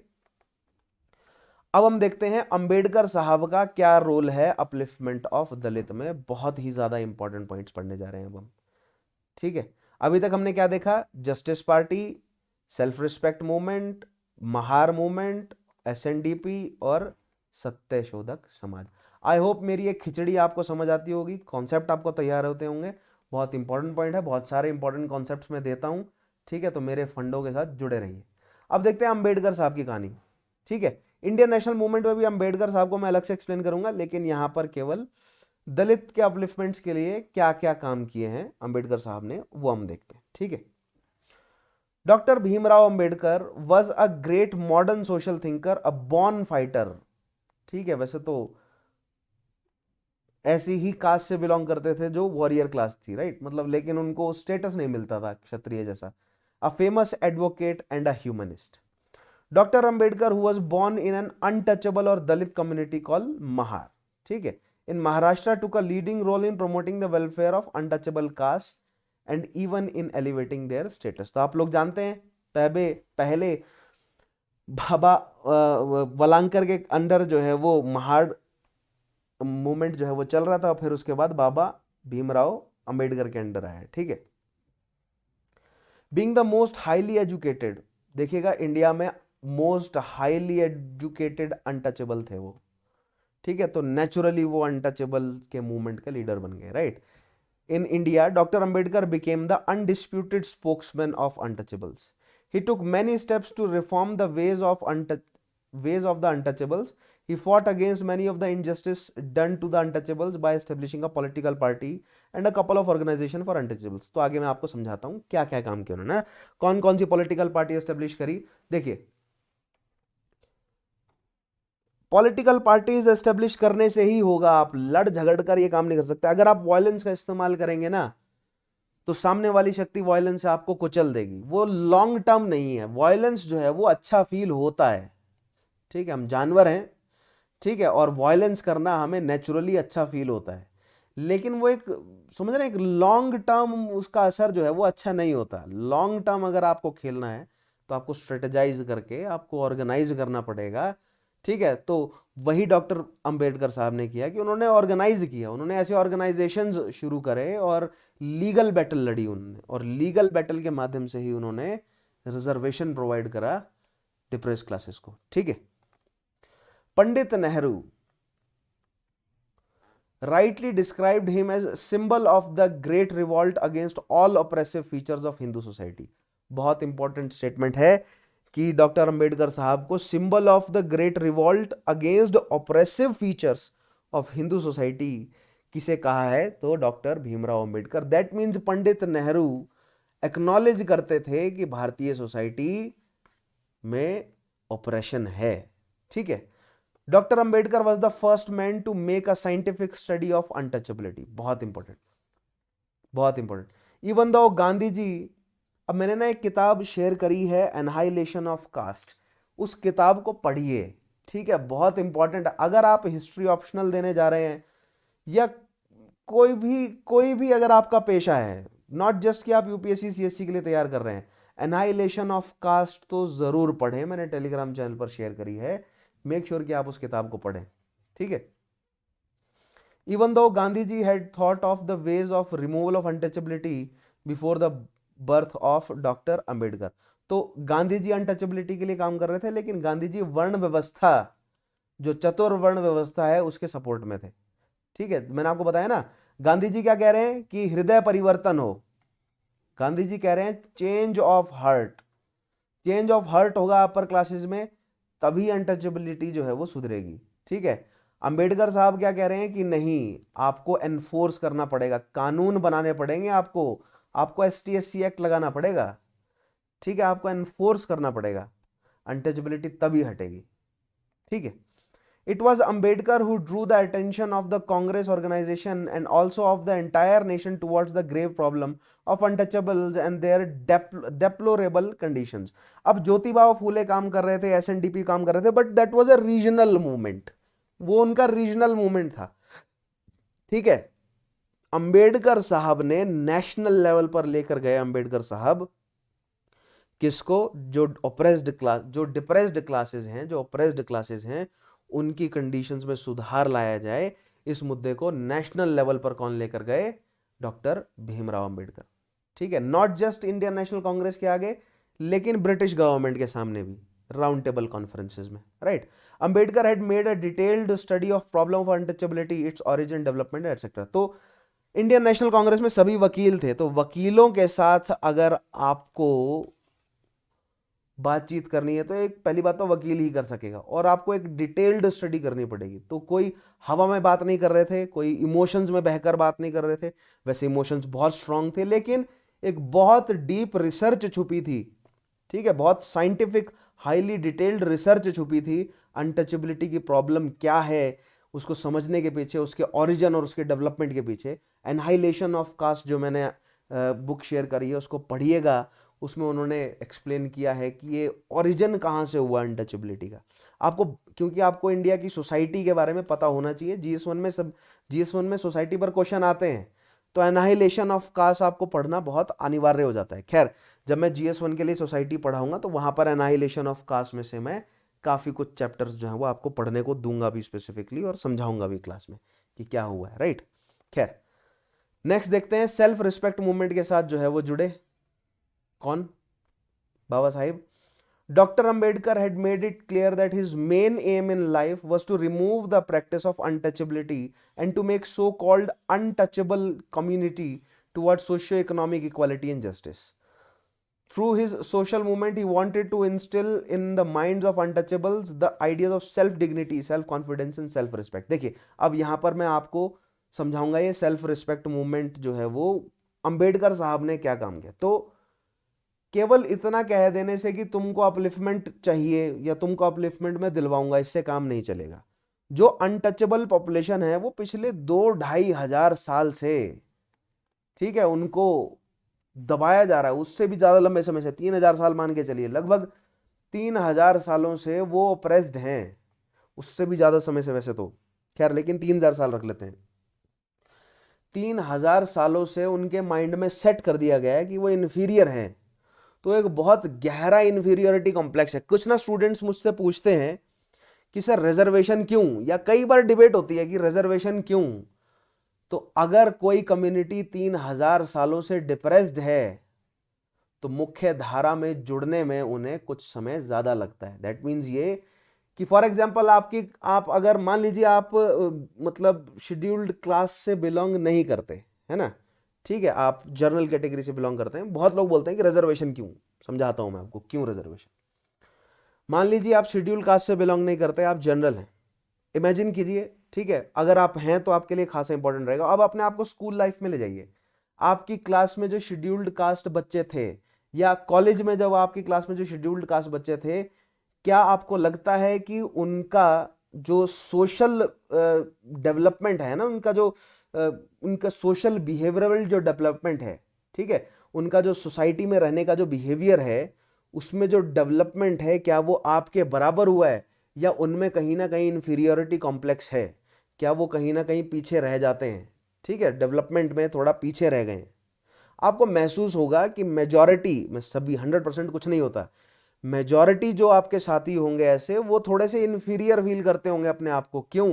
क्योंकि जैसे ही बच्चा 8, 10, 12 साल का होता है ना, उसको समझ आता है कि जाति भी कोई चीज़ है और मैं इस जाति का हूँ, वहीं से ही एक बहुत गहरा सेटबैक दिल में लग जाता है बच्चे के, ठीक है, और वहीं से उसको मतलब समझ रहे हैं, एक साइकोलॉजिकल एक वो डिप्रेस हो जाता है, वो फंस जाता है उसमें, जिससे बाहर निकलने के लिए उनको 5-7 साल एक्स्ट्रा दिए गए हैं, इसलिए रिजर्वेशन है, ठीक है। तो ये सिस्टम, मैं ये नहीं कह रहा कि फुल प्रूफ है, बट ये एप्लीकेबल है और बेनिफिशियल है मेजॉरिटी जो डिप्रेस्ड क्लासेस हैं उनके लिए, ठीक है। तो अगली बार अगर आप रिजर्वेशन के बारे में बहस करें तो इस पॉइंट को जरूर ध्यान में रखिएगा, ठीक है। आई होप आपको समझ आया होगा। Self confidence and self respect देखते हैं किस तरह। Thus, this movement is called self-respect movement. Ambedkar established an institution called बहिष्कृत हितकर्णी सभा। आगे बताऊंगा कि क्या है ये, ठीक है, जब हम पहुंचेंगे Indian national movement 1920s 1930s में, समझ रहे होंगे, तो वहां पर बहिष्कृत हितकर्णी सभा क्या है डिटेल में समझाऊंगा। Which added momentum to this movement, right. 5 principles और panch sutras for the progress of Dalit. अब दलितों के प्रोग्रेस के लिए 5 सूत्र जो हैं वो क्या प्रोवाइड करे बाबा साहेब ने। Doctor Ambedkar wanted the untouchables और Dalits to follow some principles in life so that they could attain a respectable status by their own efforts as a community। अब देखिए यहां पर ना, रिस्पेक्ट उनको मिले, बहुत इंपॉर्टेंट है इंसान की ईगो, ठीक है। एक इंसान जो है ना वो बहुत ज्यादा इगोइस्टिक जानवर है, हमारे अंदर अहम अहंकार एक बहुत गहरा इमोशन है, और अहम और अहंकार यानी ईगो अगर आपकी फीडेड नहीं है, ईगो को अगर आप फीड नहीं करेंगे तो आपकी ब्लड केमिस्ट्री में एक बैलेंस नहीं आएगा और एक अच्छी हेल्दी, ठीक है, एक फुलफिल्ड लाइफ आप नहीं जी सकते। तो ईगो का फीड होना बहुत ज़रूरी है, सेल्फ एस्टीम का स्ट्रांग होना बहुत ज़रूरी है, और अगर आपको बचपन से ही ये बता दिया जाए कि तुम तो उस जाति के हो, तुम कैसे हमारे साथ आकर बैठ रहे हो, उस समय की बात कर रहा हूं मैं 1900s की, ठीक है, मैं 20th सेंचुरी की बात कर रहा हूं, लेकिन आप मान के चलिए 20th सेंचुरी से मैं 3000 साल पहले तक की बात कर रहा हूं, ठीक है। तो जब कंटिन्यूसली बार बार याद दिलाया जाता है कि तुम तो इस पनिहार से पानी नहीं ले सकते, तुम हमारे साथ नहीं बैठ सकते, तुमने हमें टच कैसे कर दिया, तो मार दिया जाएगा, तो ओपनली मार दिया जाना, अगर कोई मतलब तुम हमारी गली में, मतलब हमारे रास्ते पर चल नहीं सकते, दूर रहिए, तुम्हारा पानी नहीं पियेंगे, हम समझ रहे हैं। तो बहुत सारे तरह के साइकोलॉजिकल, फिजिकल, सोशल, इकोनॉमिकल, कई तरह की एट्रोसिटीज की जा रही हैं 3000 सालों से, अगर ऐसा चल रहा हो, राइट। और अगर आप एक्सपेक्ट करते हैं कि 50, 70, 100 सालों में वो मुख्य धारा से, क्योंकि अभी बहुत सारे, देखिए मैं ये नहीं मना कर रहा कि बहुत बड़ी पॉपुलेशन जो है वो, मतलब काफी एक बहुत बड़ी तो नहीं, लेकिन हाँ कंसिडरेबल पॉपुलेशन जिनको माना गया है कि वो, या सोसाइटी के हिसाब से जिनको दलित माना गया है, राइट, उनका अपलिफ्टमेंट हो गया है। लेकिन इसका मतलब ये नहीं है कि वो उस लेवल पर मुख्य धारा पर जुड़ गए हैं। आज भी अगर आप कैबिनेट सेक्रेटरीज देखेंगे तो चेक कीजिएगा कि कितने शेड्यूल्ड कास्ट और कितने शेड्यूल्ड ट्राइब हैं, ठीक है। आप कैबिनेट सेक्रेटरी, आप एडमिनिस्ट्रेटिव सर्विसेज ज्वाइन करना चाहते हैं, आप कैबिनेट सेक्रेटरी बनना चाहते हैं, ठीक है, आप सेक्रेटरी लेवल तक पहुंचना चाहते हैं, एक बार देखिएगा कि कितने सेक्रेटरी लेवल के व्यक्ति शेड्यूल्ड कास्ट या शेड्यूल्ड ट्राइब हैं, आपको समझ आ जाएगा कि डिस्क्रिमिनेशन आज भी है, इसलिए रिजर्वेशन, ठीक है। तो मैं, देखिए, रिजर्वेशन के प्रो और रिजर्वेशन के अगेंस्ट दोनों में पॉइंट्स दूंगा जब मैं रिजर्वेशन वाला टॉपिक समझाऊंगा, लेकिन अभी हम अंबेडकर साहब को पढ़ रहे हैं तो इसलिए मैं पॉजिटिव प्रो वाले पॉइंट्स या सपोर्ट वाले पॉइंट्स दे रहा हूं, अगेंस्ट वाले पॉइंट्स भी दूंगा जब हम एक न्यूट्रल स्टडी करेंगे, क्योंकि मैंने बोला ना आपको, हमें न्यूट्रल रहना सीखना पड़ेगा, हमें एक न्यूट्रल अप्रोच जो है वो अपनानी पड़ेगी, ठीक है। खैर, तो यहां पर अंबेडकर साहब ने कहा कि अगर एक रिस्पेक्टेबल स्टेटस चाहिए तो आपको पंचसूत्र फॉलो करने पड़ेंगे। अब ये पंचसूत्र क्या है? सेल्फ इंप्रूवमेंट, सबसे पहला तो making one's own efforts for one's improvement without expecting much from other. खुद को खुद ही इंप्रूव करो, अपने हाइजीन को इंप्रूव करो, खुद को एजुकेट करो, मेहनत करो और अपना इकोनॉमिक और सोशल स्टेटस बढ़ाओ, ठीक है। सेल्फ प्रोग्रेस की बात करें, making self efforts for achieving progress in life, self dependence, learning to lessen one's dependence on others and attaining finally self reliance, self respect, maintaining self dignity and never sacrificing it for any reason, or self confidence, developing confidence in oneself, in one's capacities and in one's effort। तो आपको ध्यान रखना है, self progress, self dependence, self respect, self confidence and self improvement, ये पंच सूत्र हैं किनके? अंबेडकर साहब के। किसके लिए? जो डिप्रेस्ड क्लासेस हैं उनके लिए, ठीक है। बहुत इंपॉर्टेंट पॉइंट है ये, सवाल बन जाता है इस पर। Call to reform the style of life, life style को चेंज करने का, को रिफॉर्म करने का क्या है जो है वो मतलब पूरा प्रोसीजर बताया अंबेडकर साहब ने। देखते हैं, Ambedkar made an appeal to his community to change its style of life to suit the needs of the time. बहुत इंपॉर्टेंट पॉइंट कि जो अपने, अब देखिए, जो मान लीजिए शूद्र वर्ण की बात कर रहा हूं मैं, ठीक है, शूद्र वर्ण में भी कई सारी ऐसी जातियां हैं, ठीक है, जो कि अनटचेबल नहीं है, लेकिन कई सारी ऐसी जातियां हैं जो कि अनटचेबल हैं। तो जो अनटचेबल हैं और जो अनटचेबल नहीं है, उन दोनों के बीच में भी डिसेंशन है। तो शूद्र वर्ण आपस में ही लड़ रहा है, ठीक है। एक शूद्र वर्ण की जाति कहती है कि हम शूद्र हैं लेकिन हम तुमसे तो ऊपर ही हैं एटलीस्ट, समझ रहे हैं। तो ये जो भावना है ये शूद्र वर्ण में भी है, तो आपस में ना लड़े, ठीक है। और जो अपनी खुद की जो ट्रायल्स और ट्रिब्यूलेशंस हैं, जो ये मान के चलिए कि जो कस्टम्स हैं उनकी वजह से बंधे ना रहें, उनको छोड़ें, उन कस्टम्स को छोड़ें और प्रोग्रेशन की तरफ बढ़ें। वेस्टर्न एजुकेशन को अडॉप्ट करें, सुपरस्टिशन को छोड़ें, राइट। तो दैट मीन्स अपनी ही जो कस्टमरीज हैं उसको अपने प्रोग्रेशन में बाधा ना बनने दें, अपने लाइफस्टाइल को प्रोग्रेसिव बनाएं। He urged them to stop the dragging of dead cattle out of the village. सबसे पहला तो अनटचेबल्स को और महाड़ों के लिए ये काम था कि जितने भी डेड कैटल्स हैं उनको गांव से उठाकर आपको बाहर ले जाना है, तो ये काम करना बंद कर दो। किसने कहा तुम्हें करना है? ठीक है। He wanted them to give up eating, carry on alcoholic drinks and begging. Begging करना बंद करो, नशा मतलब धतूरा भांग वगैरह ये सब लेना जो है वो, शराब पीना बंद करो। ठीक है, अपने लाइफस्टाइल को चेंज करो आप। He wanted them to become literates and send their children to schools. School में जाइए अंग्रेज, कई सारे ऐसे, क्योंकि 1850s के बाद से ही धीरे धीरे बहुत सारे ऐसे स्कूल्स खुले, चैरिटेबल स्कूल्स खुले जो फ्री में एजुकेशन प्रोवाइड कर रहे थे। ठीक है, और 20th सेंचुरी में तो ऐसे बहुत सारे इंस्टीट्यूशंस खुल गए थे 1920s के बाद। तो स्कूल्स में भेजें बच्चों को। Finally wanted them to dress well and have self respect for themselves. थोड़ा सा साफ सुथरा हाइजीनिक रहें, ठीक है, साफ सुथरे कपड़े पहने और सेल्फ रिस्पेक्ट लेकर आए। Thus, one of the chief aims was to bring about a revolution in the way of life of the untouchables and in their aspirations for themselves and for their children. देखिए यहां पर अब ना भीमराव अंबेडकर साहब ये कह रहे हैं कि वेस्टर्न कपड़े पहनो, खुलकर नहीं कह रहे लेकिन आइडिया वो यही दे रहे हैं। ठीक है, क्योंकि वो ये कह रहे हैं कि जो देसी कपड़े हैं ना, तुम जब तक देसी कपड़े पहनते रहोगे तब तक तुम्हारा जो है वो अपलिफ्टमेंट नहीं होगा। ये बहुत, मैं ये समझ रहे हैं बहुत कंट्रोवर्शियल सी बात बोल रहा हूँ, लेकिन महज को समझें। ठीक है, जो मतलब है उस चीज़ को समझे। पॉइंट ये है कि उस समय अंग्रेजों ने ऐसा माइंडसेट कर दिया था कि जो अंग्रेजी बोल रहा है, जो कि आज तक है ना, अंग्रेजों ने सेट किया, तो उस समय बहुत ज़्यादा स्ट्रांग था ये, कि जो अंग्रेजी बोल रहा है, जो अंग्रेजी कपड़ा पहन रहा है, जो विलायती तौर तरीके फॉलो कर रहा है, वो मिडिल क्लास में या थोड़ा सा अपलिफ्टेड है वो बेसिकली। तो अंबेडकर साहब ने यही कहा कि you guys start acting as uplifted classes, right. तुम जो है वो थोड़ा सा अपने आप को साफ सुथरा करके वेस्टर्न जो मतलब स्कूल हैं, अंग्रेजी जो स्कूल हैं, उनमें बच्चों को पढ़ाओ, अंग्रेजी कपड़ों को पहनो। ठीक है, थोड़ा सा अपने आप को वेल ड्रेस करो, प्रेजेंटेबल बनाओ, ताकि सोसाइटी जो है वो तुम्हें इज्जत प्रोवाइड करे और खुद की भी तुम्हारी सेल्फ रिस्पेक्ट बढ़े, right. 3 principles of Dalit movement. अब दलित मूवमेंट के 3 प्रिंसिपल क्या हैं? That is education, agitation and organisation. मैंने बोला ना, विदाउट ऑर्गेनाइजेशन आप जो है वो नहीं अचीव कर सकते हैं। ठीक है, ऑर्गेनाइज आपको करना ही पड़ेगा। अगर आप सिविल सर्विसेज क्लियर करना चाहते हैं तो विदाउट एनी ऑर्गेनाइजेशन आप नहीं कर पाएंगे। खुद को एक ऑर्गेनाइजेशन में कन्वर्ट करो, खुद को ऑर्गेनाइज कीजिए। ठीक है, अपने पूरे जिस भी माहौल में आप बैठे हैं वो आपका ऑर्गेनाइजेशन है और आप उसके मैनेजिंग डायरेक्टर हैं, है ना, आप उसको मैनेज कर रहे हैं।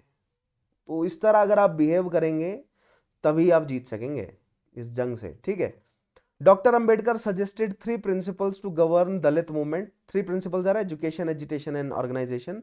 Education is essential for helping Dalits to take out their mask of ignorance.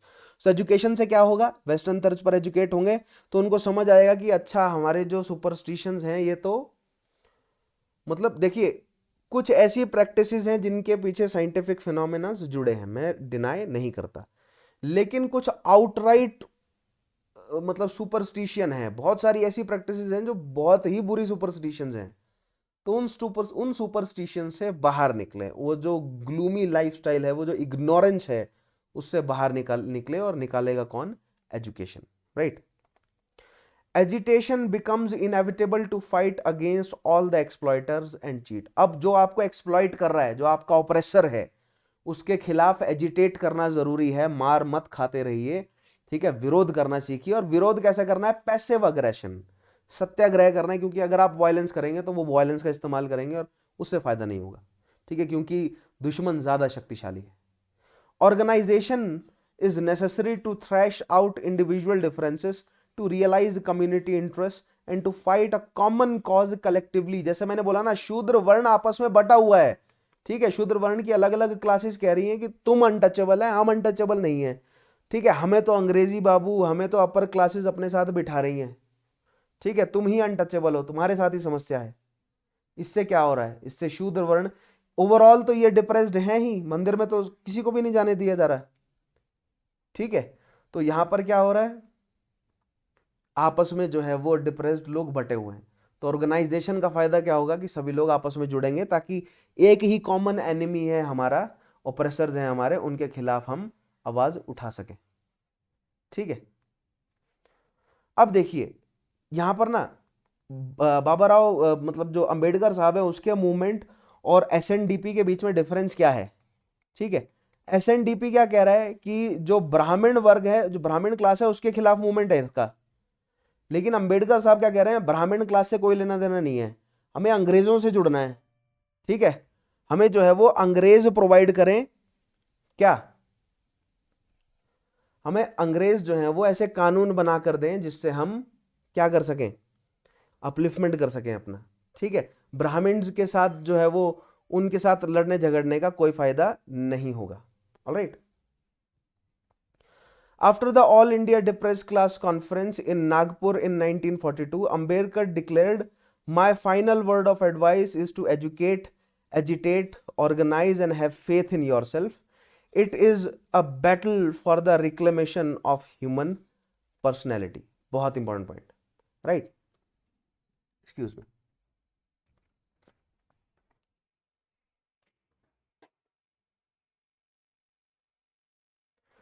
देखिए ये पॉइंट बहुत इंपॉर्टेंट है। After the all India depress class conference in Nagpur in 1942, बहुत इंपॉर्टेंट पॉइंट है ये।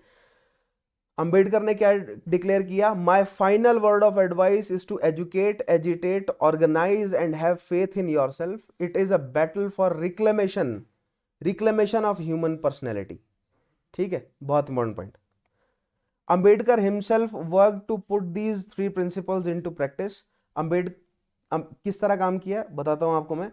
Ambedkar encourage the education of Dalits through the organisation establish, namely Bahishkrit हितकर्णी सभा. ये आ गया ना, अंबेडकर साहब ने खुद कहा कि एजुकेट करना है, उसके लिए उन्होंने क्या ऑर्गेनाइजेशन बनाई, बहिष्कृत हितकर्णी सभा.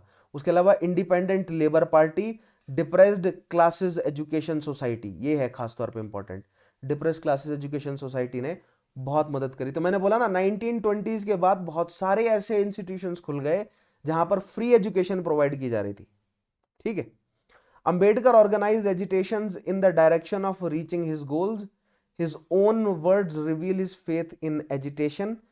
देखिएगा अंबेडकर साहब के खुद के वर्ड्स हैं. The direct action is in respect of Chowdar tank in Mahad of Kobala district Maharashtra. तो ये क्या है, ये टेम्पल एंट्री मूवमेंट है ये. ठीक है. Kalaram temple at Nashik and the Guruvayur temple in Malabar have done in a few days what million days of preaching by reformers would never done alone. Right? So agitation करने को कहा ना यहाँ पर. देखिए SNDP भी एजिटेट कर रही थी. ठीक है. उसके अलावा ज्योतिबा फुले साहब भी एजिटेट कर रहे थे, लेकिन उतने बड़े लेवल पर नहीं. ठीक है. ये जो कलाराम टेम्पल है इसमें लगभग 1500 से 2000 लोग जाकर पहुंच गए. ठीक है, अंबेडकर साहब के सपोर्टर्स, और उन्होंने टेंपल में एंट्री कर दी जो कि उनको कभी एंट्री नहीं दी गई थी. ठीक है. उसके अलावा चाउडर टैंक में भी यही सेम घटना घटी, गुरुवयूर टेंपल मलाबार में भी यही सेम घटना घटी. और यहाँ पर उन्होंने कहा है कि कुछ ही दिनों में जो जो असर हमें देखने को मिला है, ऐसा नहीं है कि वो वायलेंटली जाकर घुस गए, बाहर जाकर उन्होंने धरना दिया. ठीक है. उन्होंने मतलब सत्याग्रह किया वहां पर, और इवेंचुअली उनको अनुमति मिल गई एंटर करने की. ठीक है, बहुत इंपॉर्टेंट पॉइंट है. ये 3 एग्जाम्पल आपको ध्यान रखने हैं. चाउडर टैंक इन महाड़, उसके अलावा कालाराम टेम्पल नासिक. और ये नासिक वाला जो कालाराम टेम्पल का जो एजिटेशन था, इसको तो खुद पर्सनली अंबेडकर साहब ने लीड किया है. ठीक है. He personally led the temple entry agitation at Nashik in 1930, just 10 days before Gandhi ji's Dandi march. ये बहुत इंपॉर्टेंट पॉइंट है, बहुत ज्यादा इंपॉर्टेंट पॉइंट है. गांधी जी की डांडी मार्च से पहले Ambedkar launched a big temple entry movement at Nashik before the Kalaram temple, in which more than 15,000 volunteers including 500 women had taken part. 15,000, not 1500, but 15,000 volunteers ने पार्ट लिया इसमें. ठीक है. तो देख रहे हैं काफी ज्यादा सपोर्टर्स जो हैं वो जुड़ गए थे महाराष्ट्र वाले रीजन में. किसके साथ? अंबेडकर साहब के साथ. ठीक है. और समझ आ गया ना आपको डिफरेंस. ज्योतिबा फुले का जो मूवमेंट है या एसएनडीपी जो मूवमेंट है, ये ब्रिटिशर्स का सपोर्ट नहीं ले रहा था, जबकि ब्रिटिशर्स इनको खुला सपोर्ट देने की कोशिश कर रहे थे, लेकिन इतना एक्टिवली ब्रिटिशर्स का सपोर्ट नहीं. ये किसका विरोध कर रहे थे? ये ब्राह्मण क्लासेस का विरोध कर रहे थे. ठीक है. ये कह रहे थे कि ब्राह्मण की वजह से ही समस्या है. लेकिन अंबेडकर साहब ने क्या रास्ता अपनाया, उन्होंने कहा कि नहीं, अपने आप को एजुकेट करो, एजिटेट करो, ऑर्गेनाइज करो, ठीक है, और ब्रिटिशर्स के साथ जुड़ो, क्योंकि ब्रिटिशर्स ही ऐसे कानून बना के दे सकते हैं जिससे आपका अपलिफ्टमेंट होगा, ठीक है। और इंडियन नेशनल मूवमेंट के साथ भी जुड़े वो, लेकिन काफी लंबे समय तक तो वो ब्रिटिशर्स के साथ जुड़े रहे। क्यों? क्योंकि वो बॉम्बे प्रेसिडेंसी में जो काउंसिल है उसके मेंबर भी रहे काफी लंबे समय तक, राइट, एग्जीक्यूटिव काउंसिल के। The programme of temple entry was more for creating social consciousness than for asserting religious right. तो ब्रिटिशर्स का साथ अंबेडकर साहब क्यों दे रहे थे? क्योंकि उनका यह मानना था कि ब्रिटिशर्स जो हैं वो अथॉरिटी है इस समय, कल को चले जाएंगे वो अलग बात है, लेकिन अभी तो अथॉरिटी ब्रिटिशर्स है ना। तो जब तक अथॉरिटी ब्रिटिशर्स है तो ब्रिटिशर्स के हाथ में ही कानून बनाना है, तो हम ब्रिटिशर्स की मदद लेकर अपने लोगों का अपलिफ्टमेंट करेंगे। अगर हम ब्राह्मण्स के खिलाफ लड़ते रहेंगे, ठीक है, ये बहुत इंपॉर्टेंट पॉइंट है जो अंबेडकर साहब को समझ आई कि अगर हम ब्राह्मण्स के खिलाफ लड़ते रहेंगे तो ये तो अंग्रेजों का पर्पस सर्व करता रहेगा। अंग्रेजों का तो यही पर्पस है ना कि हिंदू सोसाइटी आपस में लड़ती रहे।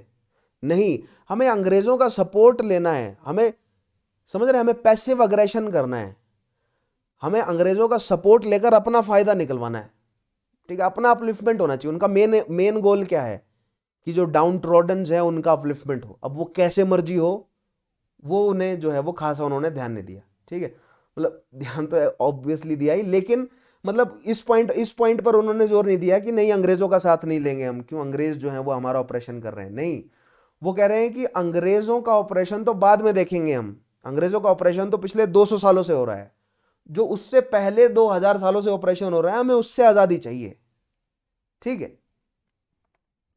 Doctor Ambedkar realise the importance of organisation and work to build a few of them. Some of them are Bahishkrit हितकर्णी Sabha 1924, Mahad conference और Dasgaon Dalit conference 1927, independent labour party 1936, ठीक है। उसके अलावा ये बहिष्कृत हितकर्णी सभा तो बहुत ज्यादा ही इंपॉर्टेंट है, ठीक है, ध्यान रखना है आपको।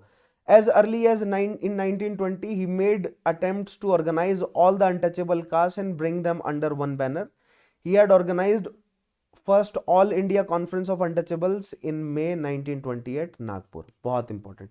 तो ऑर्गेनाइज करने पर बहुत जोर दिया जा रहा था। क्यों? क्योंकि सभी अपने अपने आप को ऑर्गेनाइज कर रहे हैं, ठीक है। ब्रह्मो समाज ने ऑर्गेनाइज किया, वहां पर देवेंद्रनाथ टैगोर जो है वो ब्राह्मण कम्युनिटी को, समझ रहे हैं, वैसे ब्रह्म समाज जो है वो ओवरऑल सबके लिए काम कर रहा था, लेकिन जब तक देवेंद्रनाथ टैगोर एक्टिव थे तो ब्राह्मण कम्युनिटी को की सोसाइटी को, मतलब ब्राह्मण सोसाइटी को रिफॉर्म करने का काम वो कर रहे थे। Same goes for Muslim communities ने भी अपने लिए अलग मोर्चे खोले हुए थे। सिख जो कम्युनिटीज है उन्होंने अपने रिफॉर्म या रिवाइवल के लिए अलग से ऑर्गेनाइजेशंस बनाई हुई थी। तो दलित्स भी अपने आप को अलग कर लें। तो खैर ये ब्रिटिशर्स का पर्पस है कि हिंदू सोसाइटी या इंडियन सोसाइटी बट गई आपस में, है ना, क्योंकि वो अपने अपने अपलिफ्टमेंट के लिए काम कर रही है। जब तक वो अपने अपने अपलिफ्टमेंट के लिए काम करती रहेंगी, ब्रिटिशर्स से वो नहीं लड़ेंगे। क्यों? क्योंकि ब्रिटिशर्स जो है वो अपनी कैपेसिटी में उनका सपोर्ट करे जा रहे हैं, ठीक है। लेकिन बाबा राव अंबेडकर साहब ने क्या कहा कि 200 साल का ऑपरेशन नहीं, हमें पहले 2000 साल का ऑपरेशन खत्म करना है। एक बार ये 2000 साल का ऑपरेशन खत्म हो जाए, फिर उसके बाद हम ये 200 साल के ऑपरेशन के बारे में ध्यान देंगे, ठीक है। खैर, आगे जब मैं आपको इंडियन नेशनल मूवमेंट पर ले जाऊंगा तो इन पॉइंट्स को हम और डिटेल में समझेंगे। Call to destroy the caste system. अब कास्ट सिस्टम को डिस्ट्रॉय करने के लिए क्या क्या स्टेप्स उठाए गए देखते हैं।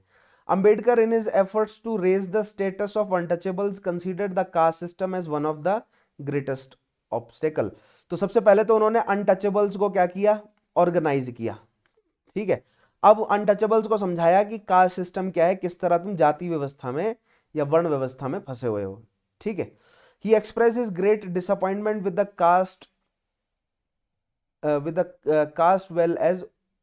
As well as varna system. तो कास्ट सिस्टम और वर्ण सिस्टम, देखिए varna system, caste system, varna system क्या है, मैं आपको बिल्कुल बेसिक बताता हूं। 4 वर्ण है, ठीक है, ब्राह्मण, क्षत्रिय, वैश्य और शूद्र, और हर एक वर्ण में अलग अलग जातियां हैं, ठीक है। क्षत्रियों की अलग अलग जातियां हैं, वैश्यों की अलग अलग जातियां हैं, शूद्रों की अलग अलग जातियां हैं, है ना। तो हर वर्ण में अलग अलग जातियां हैं, और ये जातियां जो है वो ऑक्यूपेशन के हिसाब से एस्टेब्लिश हुई थी, ठीक है। He even gave a call to destroy the caste system in his famous book called Annihilation of the Caste. In fact अंत में बात यहां तक पहुंच गई कि अंबेडकर साहब ने कहा कि हम हिंदू धर्म को छोड़ रहे हैं, ठीक है, हम अपने आप को अलग कर लेंगे, और खुद उन्होंने बुद्धिज्म ज्वाइन कर लिया और अपने साथ उन्होंने, उनके काफी सारे सपोर्टर्स ने बुद्धिज्म को एक्सेप्ट कर लिया, ठीक है। एक पॉइंट तो ये भी था कि उन्होंने बुद्धिज्म एक्सेप्ट किया, उससे पहले वो हिंदुइज्म से अलग कह रहे थे। वो कह रहे थे कि हमें ब्राह्मणिकल जो कल्चर है वो चाहिए ही नहीं, ब्राह्मणिकल जो धर्म है, जो हिंदू है, उसको हटाओ, हम अपने आप को अलग कर ले रहे हैं, हम हिंदुइज्म से अलग हो जाएंगे। तो इसको लेकर भी काफी डिबेट चली, इंडियन नेशनल मूवमेंट में समझाऊंगा क्या डिबेट थी, राइट। ही रोट हरिजन इन 1933, बहुत इंपॉर्टेंट है। The outcast is the by product of caste system, ये हरिजन की एक बहुत इंपॉर्टेंट लाइन है। The outcast is a by product of caste system. Outcast किसे कहा गया? जो अनटचेबल्स है, कास्ट सिस्टम से अनटचेबल्स बने। क्यों? क्योंकि देखिए वर्ण में, शूद्र वर्ण में कास्ट सिस्टम आया, ठीक है, तो ये जो कास्ट है अब ये आपस में लड़ने लगी। वर्ण व्यवस्था इतनी बेहतरीन एस्टेब्लिश करी है ना कि डिवाइड एंड रूल इसमें भी है, ठीक है, कि शूद्र जो हैं वो ब्राह्मणों से लड़ेंगे ही नहीं कभी कंबाइन होकर। क्यों? क्योंकि शूद्र आपस में लड़ते रहेंगे कि तुम तो अनटचेबल हो, राइट। शूद्र वर्ण ही आपस में लड़ रहा है, या क्षत्रिय वर्ण शूद्रों से लड़ रहा है कि तुम सभी तुम अनटचेबल हो, या क्योंकि शूद्र में कुछ जातियां अनटचेबल हैं, कुछ जातियां अनटचेबल नहीं है। तो जब शूद्र वर्ण आपस में ही लड़ता रहेगा तो वो कैसे अपने आप को अपलिफ्ट करेगा, ठीक है। तो outcaste is a by product of caste system, ये कहा हरिजन में, किसने? अंबेडकर साहब ने, बहुत important. Nothing can emancipate the outcaste except the destruction of caste system, ठीक है। अब देखिए यहां पर गांधी जी से अंबेडकर जी के व्यूज जो हैं वो अलग हैं। गांधी जी कह रहे हैं कि वर्ण व्यवस्था रहनी चाहिए, वर्ण सिस्टम होना चाहिए। अंबेडकर साहब कह रहे हैं कि कास्ट सिस्टम, वर्ण सिस्टम सबको हटाओ, इसी की वजह से अनटचेबिलिटी है, और कानून बनाओ ऐसे। और तरीका क्या था इनका? कि अपने आप को ऑर्गेनाइज करके ऐसे कानून पास करवाए जाए ब्रिटिश सरकार से, जब तक ब्रिटिश सरकार है। अगर इसके बाद भारतीय सरकार आती है तो भारतीय सरकार से ऐसे कानून बनवाएंगे हम जिससे वर्ण व्यवस्था और कास्ट सिस्टम को खत्म किया जाए, ठीक है। As an expression of his disillusionment with Hinduism, he rejected Hinduism and embraced Buddhism with his followers in 1956. 1956 में फाइनली उन्होंने बुद्धिज्म छोड़ ही दिया, हिंदुइज्म छोड़ ही दिया। वैसे हिंदुइज्म छोड़ने की बात तो वो 1930 से ही कर रहे थे, 1933 के बाद से, कि हम हिंदुइज्म छोड़ देंगे। फाइनली 1956 में उन्होंने हिंदुइज्म को छोड़ा, ठीक है। He however died in the very same year, that is on 6 December 1956 में उनकी फिर उनका देहांत भी हो गया, ठीक है। पॉलिटिकल रोल देखते हैं अंबेडकर साहब का क्या है। Ambedkar made use of political instrument to achieve the purpose of protecting Dalit interest. अब यहां पर बहुत इंपॉर्टेंट है, देखिएगा, मैंने आपको बताया ना, अंबेडकर साहब ने जो दलित अपलिफ्टमेंट जो मूवमेंट है उसको पॉलिटिकल रंग दिया।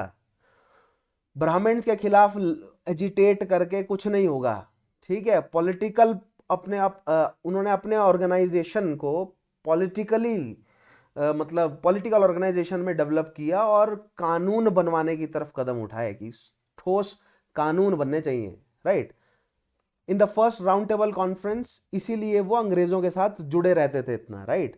First round table conference convened in London in November 1930. Doctor Ambedkar, who attended it on behalf of depressed classes, spoke about the loathsome condition of untouchable in India. तो 1930 में सबसे पहले अंग्रेजों के सामने उन्होंने अनटचेबल्स की कंडीशंस को पेश किया, और ये कैसे किया? वेल रिसर्च करके, थॉरली रिसर्च करने के बाद किया, ठीक है। ही प्रिपेयर्ड अ डिक्लेरेशन, बहुत इंपॉर्टेंट है, ऑफ फंडामेंटल राइट्स, बहुत ही ज्यादा इंपॉर्टेंट है। First round table conference, Ambedkar sahab prepared a declaration of fundamental rights of the depressed classes and submitted to the minority subcommittee and demanded the abolition of untouchability and establishment of equal citizenship. तो कानून बनाने के लिए उन्होंने एक fundamental right का declaration दिया कि इसके ऊपर एक प्रॉपर कानून बनाया जाए और अनटचेबिलिटी को अबॉलिश किया जाए। जिस तरह सती प्रथा को हटाकर सती प्रथा के लिए खिलाफ जो है वो कानून बनाया गया, अबॉलिश किया गया है, राइट। सो उसी तरह अनटचेबिलिटी के खिलाफ भी कानून बनाया जाए और इसको अबॉलिश किया जाए और इक्वल सिटीजनशिप मिले। देखिए भारतीय जो वर्ण व्यवस्था है उसके हिसाब से शूद्रों में जो अनटचेबल्स है उनको बहुत मतलब उनका सोशल क्रेडिट बहुत कम है, इक्वल सिटीजनशिप नहीं है उनके पास। वर्ण व्यवस्था itself does not advocate so strongly equal, मतलब about equal citizenship, right. Equal citizenship का मतलब ही नहीं रह जाता जब वर्ण व्यवस्था ले आते हैं आप। तो वर्ण व्यवस्था खत्म करने की बात जो है वो पहली बार कहाँ रखी गई? फर्स्ट राउंड टेबल कॉन्फ्रेंस में अंग्रेजों के सामने बी आर अम्बेडकर द्वारा। बहुत इंपॉर्टेंट पॉइंट है, ध्यान रखिएगा। Ambedkar vehemently demanded a separate electorate for depress classes. Second चीज, अगली दूसरी डिमांड क्या थी? सेपरेट इलेक्टोरेट होना चाहिए कि डिप्रेस क्लासेस के खुद के बंदे जो हैं वो इलेक्शन में खड़े हों। ठीक है, रिजर्वेशन, यहां से ये जो सेपरेट इलेक्टोरेट है यही धीरे धीरे रिजर्वेशन के रूप में डेवलप हो रहा है। ठीक है, आगे मैं आपको धीरे धीरे रिजर्वेशन की कहानी समझाऊंगा कि कैसे डेवलप हुई है। ठीक है, Gandhi ji who boycotted the first conference and participated in second roundtable conference at London along with Ambedkar opposed the proposal। अब यहां पर देखिए, गांधी इरविन पैक्ट साइन हुआ, उसके बाद सेकेंड राउंड टेबल कॉन्फ्रेंस में गांधी जी गए, जिसमें अंबेडकर साहब ने फिर से आवाज उठाई कि सेपरेट इलेक्टोरेट दलित्स को मिलना चाहिए। ठीक है, क्यों मिलना चाहिए? क्योंकि देखिए 1931 में क्या होना था, 1931-32 में सेंसस होना था। ठीक है, तो सेंसस हो, उस सेंसस में डिप्रेस्ड लोगों की अलग से जो है वो गिनती की जाए, या जो दलित हैं उनकी अलग से गिनती की जाए और उनको सेपरेट इलेक्टोरेट प्रोवाइड किया जाए, राइट। गांधी जी ने इसका विरोध किया, क्यों? क्योंकि गांधी जी ने कहा कि इससे हिंदू सोसाइटी बट जाएगी। ठीक है, जो कि हो रहा था ऑब्वियसली, क्योंकि जो ब्राह्मण्स और नॉन ब्राह्मण्स है वो आपस में क्लैश कर रहे थे बार बार, कब से? ज्योतिबा फुले के समय से ही, right. The conflict between the two leaders was however settled by the famous Poona pact 1932। तो पूना पैक्ट क्या है? खैर, हम इन सारे इवेंट्स को जब मैं आपको first second third round table conference, civil disobedience movement समझाऊंगा, तो वहां पर हम इस पूरे मुद्दे को, पूरे मैटर को समझेंगे। पहले प्री के लेवल पर और फिर मेंस के लेवल पर तो आप लोगों को मजा आ जाएगा जानकर। ऐसी ऐसी कहानियां सुनाऊंगा आपको, बहुत रोचक। ठीक है, Ambedkar was able to get some reasonable representation for untouchables. यहां पर सेकेंड राउंड टेबल कॉन्फ्रेंस में फिर मैकडोनल्ड्स अवार्ड रहा, राइट, इसके बाद, जिससे एक रिप्रेजेंटेशन जो है वो मिली, किसे? अनटचेबल्स को। Ambedkar who met Gandhi ji in 1931 insisted on making the removal of untouchability a precondition for a person to become a member of the of the Congress। ठीक है, अब देखिए बहुत इंपॉर्टेंट पॉइंट, अंबेडकर गांधी जी को क्या कहते हैं कि कांग्रेस का अगर कोई मेंबर बनना चाहता है तो अनटचेबिलिटी को हटाओ, पहले प्री कंडीशन यही बनाओ कि अनटचेबिलिटी नहीं होगी। ठीक है, यानी कि कांग्रेस जो अपने आप को सभी भारतीयों का रिप्रेजेंटेटिव बताती है, तो अनटचेबल्स का भी तो रिप्रेजेंटेटिव बताए, अनटचेबल्स को भी तो प्रोवाइड करे। ठीक है, अंबेडकर साहब भी तो अनटचेबल ही थे ना। ठीक है, he supported the Anti-Untouchability League, which launched a campaign all over the country to secure for the depressed classes enjoyment of civil rights such as taking water from village wells, admission of children in village schools, etc. Right? So आप गहराई नहीं समझ रहे हैं इस मुद्दे की। पानी नहीं पीने दिया जाता था। ठीक है, मुंह के ऊपर ऐसे चमड़े के कवर पहन के रखने पड़ते थे ताकि मतलब मुंह से निकला हुआ जो थूक है वो जमीन पर ना गिर जाए। वैसे बाल्टियां सी पहन के रखनी पड़ती थी, झुककर चलना पड़ता था। ठीक है, कभी मर्जी उनको मार दिया जाता था, मतलब समाज के जितने भी हीन काम है वो उन्हें करने पड़ते थे। ठीक है, भूखमरी से सबसे पहले वही लोग मरते थे, बीमारियों से सबसे पहले वही लोग मरते थे, जितनी भी समस्याएं हैं वो सबसे पहले उन्हीं लोगों पर आती थी। तो बहुत बुरा हाल था। ठीक है, अनइमेजिनेबल कंडीशंस थी, आप लोग मानेंगे नहीं। अंबेडकर एज द अभिनव मानु, ये बहुत इंपॉर्टेंट पॉइंट है। ठीक है, अभिनव मानु क्या है समझाता हूं। अभिनव मानु मतलब मॉडर्न मैन। ठीक है, Ambedkar was invited by prime minister Nehru to be law minister in the first cabinet of independent India. बहुत important, he was the law minister. Ambedkar accepted the offer. He was made the chairman of drafting committee to draft the Indian Constitution। तो Indian constitution के पहले दो तीन draft, जो दो तीन readings रही, वो सब किसने क्रिएट करे? अंबेडकर साहब ने। ठीक है, लेकिन बिल्कुल जो रॉ ड्राफ्ट है, आप मुझे बताएंगे कि सबसे पहला बिल्कुल रॉ ड्राफ्ट 1942 में किसने क्रिएट किया? बिल्कुल जो रॉ ड्राफ्ट है ना कॉन्स्टिट्यूशन का, वो अंबेडकर साहब ने नहीं क्रिएट किया। अंबेडकर साहब को वो रॉ ड्राफ्ट मिला, और ड्राफ्ट भी कह रहा हूं और मैं रॉ भी कह रहा हूं, क्यों? क्योंकि पहला ड्राफ्ट फिर अंबेडकर साहब ने क्रिएट किया है, ठीक है। लेकिन जो पहला ड्राफ्ट है वो भी किस प्रोटो प्रोटो ड्राफ्ट पर बेस्ड था, वो किसने बनाया, आप जो तुरंत कमेंट में बताएंगे, ठीक है। क्लास में मैंने कहीं स्पेशल क्लासेस में मेंशन किया है। आर्टिकल 17 को इंक्लूड किया of the constitution which abolish untouchability, श्रेय जाता है किसे? अंग्रेज नहीं अबॉलिश कर पाए, लेकिन फिर अंग्रेज के बाद जो भारतीय सरकार आई उसने अबॉलिश किया, तो ये अंबेडकर साहब के ही एफर्ट्स हैं, ठीक है। Ambedkar had once declared that he would burn Manusmriti for its failure to provide justice to the Dalits। तो मनुस्मृति को उन्होंने जलाया भी, इनफैक्ट कई कई मौकों पर मनुस्मृति को जलाया गया अंबेडकर के ऑर्गेनाइजेशन द्वारा।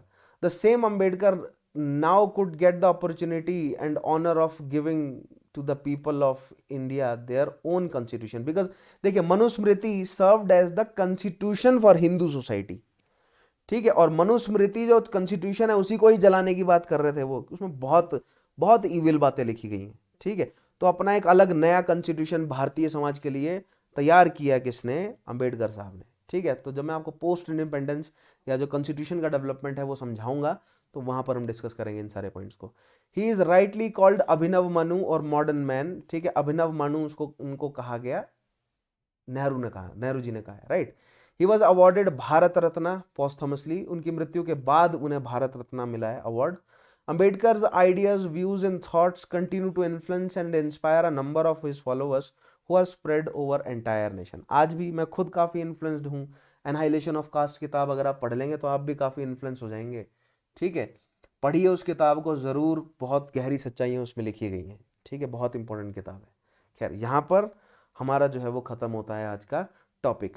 ये जो लिस्ट है important institutions and organisations in British India, और फिर उसके बाद important personalities and there contribution, ठीक है। राजा राम मोहन रॉय, अक्षय कुमार, केशव चंद्र सेन, पंडित ईश्वर चंद्र विद्यासागर, जगन्नाथ शंकर सेठ एंड भावदाजी, विष्णु शास्त्री पंडित, ठीक है, Krishnadas Mool ji, Veer Salingam Pantulu, professor D K Karve, B M Malabari, M K Gandhi, Jyotiba Phule, B S Ambedkar, E V Ramaswamy, Shri Narayana Guru, Sahodaran Ayyappan, Maharishi Debendranath Tagore, Henry Vivian Derozio, Bal Shastri Jambhekar, Gopal Hari Deshmukh, Gopal Krishna Gokhale, Narayan Malhar Joshi, Ramakrishna Paramahamsa, Swami Vivekananda, Dayanand Saraswati, right.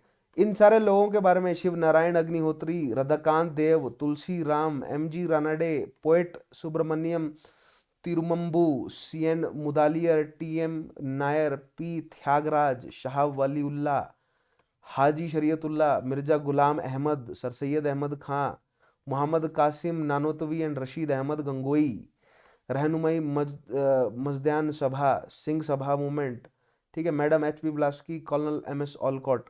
तो ये सारी जो पर्सनैलिटीज़ हैं इनके बारे में पढ़िएगा। ये लिस्ट आपको कहाँ से मिलेगी? टेलीग्राम चैनल पर आप जाएंगे, ये पूरी तो मैं शेयर करूंगा ही, वहाँ से इन पूरी लिस्ट को आप लिखिएगा। इन व्यक्तियों के नाम बहुत इंपॉर्टेंट हैं, इन्होंने क्या क्या लिखा है ये सारा मैंने यहाँ पर, कौन कौन सी ऑर्गेनाइजेशंस के साथ जुड़े हैं, राइट। ये ऑर्गेनाइजेशंस आपको, क्योंकि ये स्टैटिक डेटा है, मैं टाइम नहीं वेस्ट करना चाहता हमारा कि मैं स्टैटिक डेटा आपको समझाऊं। स्टैटिक मेरा, जैसे कि मैंने बोला ना, कॉन्सेप्ट बताना मेरा काम है, ठीक है। और ये है जैसे कि ऑर्गेनाइजेशंस अंग्रेजों के टाइम में, एशियाटिक सोसाइटी, कैलकाटा मदरसा, संस्कृत कॉलेज, आत्मीय सभा, किसके द्वारा एस्टेब्लिश किया गया। बहुत सारे बच्चे बोलते हैं ना कि सर हिस्ट्री में बहुत सारी डेट्स हैं, ये हैं देखिए डेट्स हैं, डेट्स एक्चुअली हिस्ट्री में, राइट। तो इन सारी ऑर्गेनाइजेशंस को, वैसे तो जैसे जैसे बीच बीच में इनका जिक्र आएगा वैसे वैसे मैं इनको समझाऊंगा, लेकिन इन ऑर्गेनाइजेशंस को लिखकर ज़रूर रखिएगा, ठीक है। इनमें से कुछ ऑर्गेनाइजेशंस तो मैंने समझा दी हैं, कुछ मैं मेंस के लेवल में समझाऊंगा। ये सभी ऑर्गेनाइजेशंस कवर होंगी, घबराइएगा मत, ठीक है। तो ये लिस्ट को थॉरली फॉलो करना है, और ये फिर इंपॉर्टेंट पर्सनैलिटीज़ की जो लिस्ट है इसको भी आपको थॉरली फॉलो करना है। और अभी तो ये कम है, और भी बहुत सारी पर्सनैलिटीज़ की आगे हम बात करेंगे इवेंचुअली, ठीक है, जुड़ते जाएंगे हमारे साथ, राइट। खैर, सो आज के सेशन को यहाँ हम ख़त्म करते हैं। इस टेलीग्राम चैनल पर जाएंगे आप, चौहान सर हिस्ट्री, आपको इन सभी सेशन के पीडीएफ मिल जाएंगे। उसके अलावा अगर आप 10% का डिस्काउंट चाहते हैं तो डेफिनेटली आप मेरा कोड यूज़ कीजिएगा, चौहान सर हिस्ट्री, अगर आप किसी भी सब्सक्रिप्शन प्लान को अगर आप सब्सक्राइब कर रहे हो, राइट।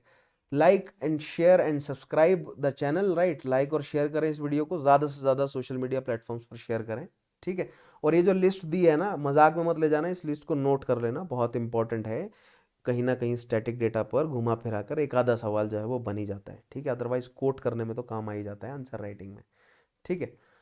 सो खत्म करते हैं आज की ये वीडियो, मिलता हूँ आपसे अगले सेशन में, तब तक के लिए अपना ध्यान रखिएगा, take care, have a nice day.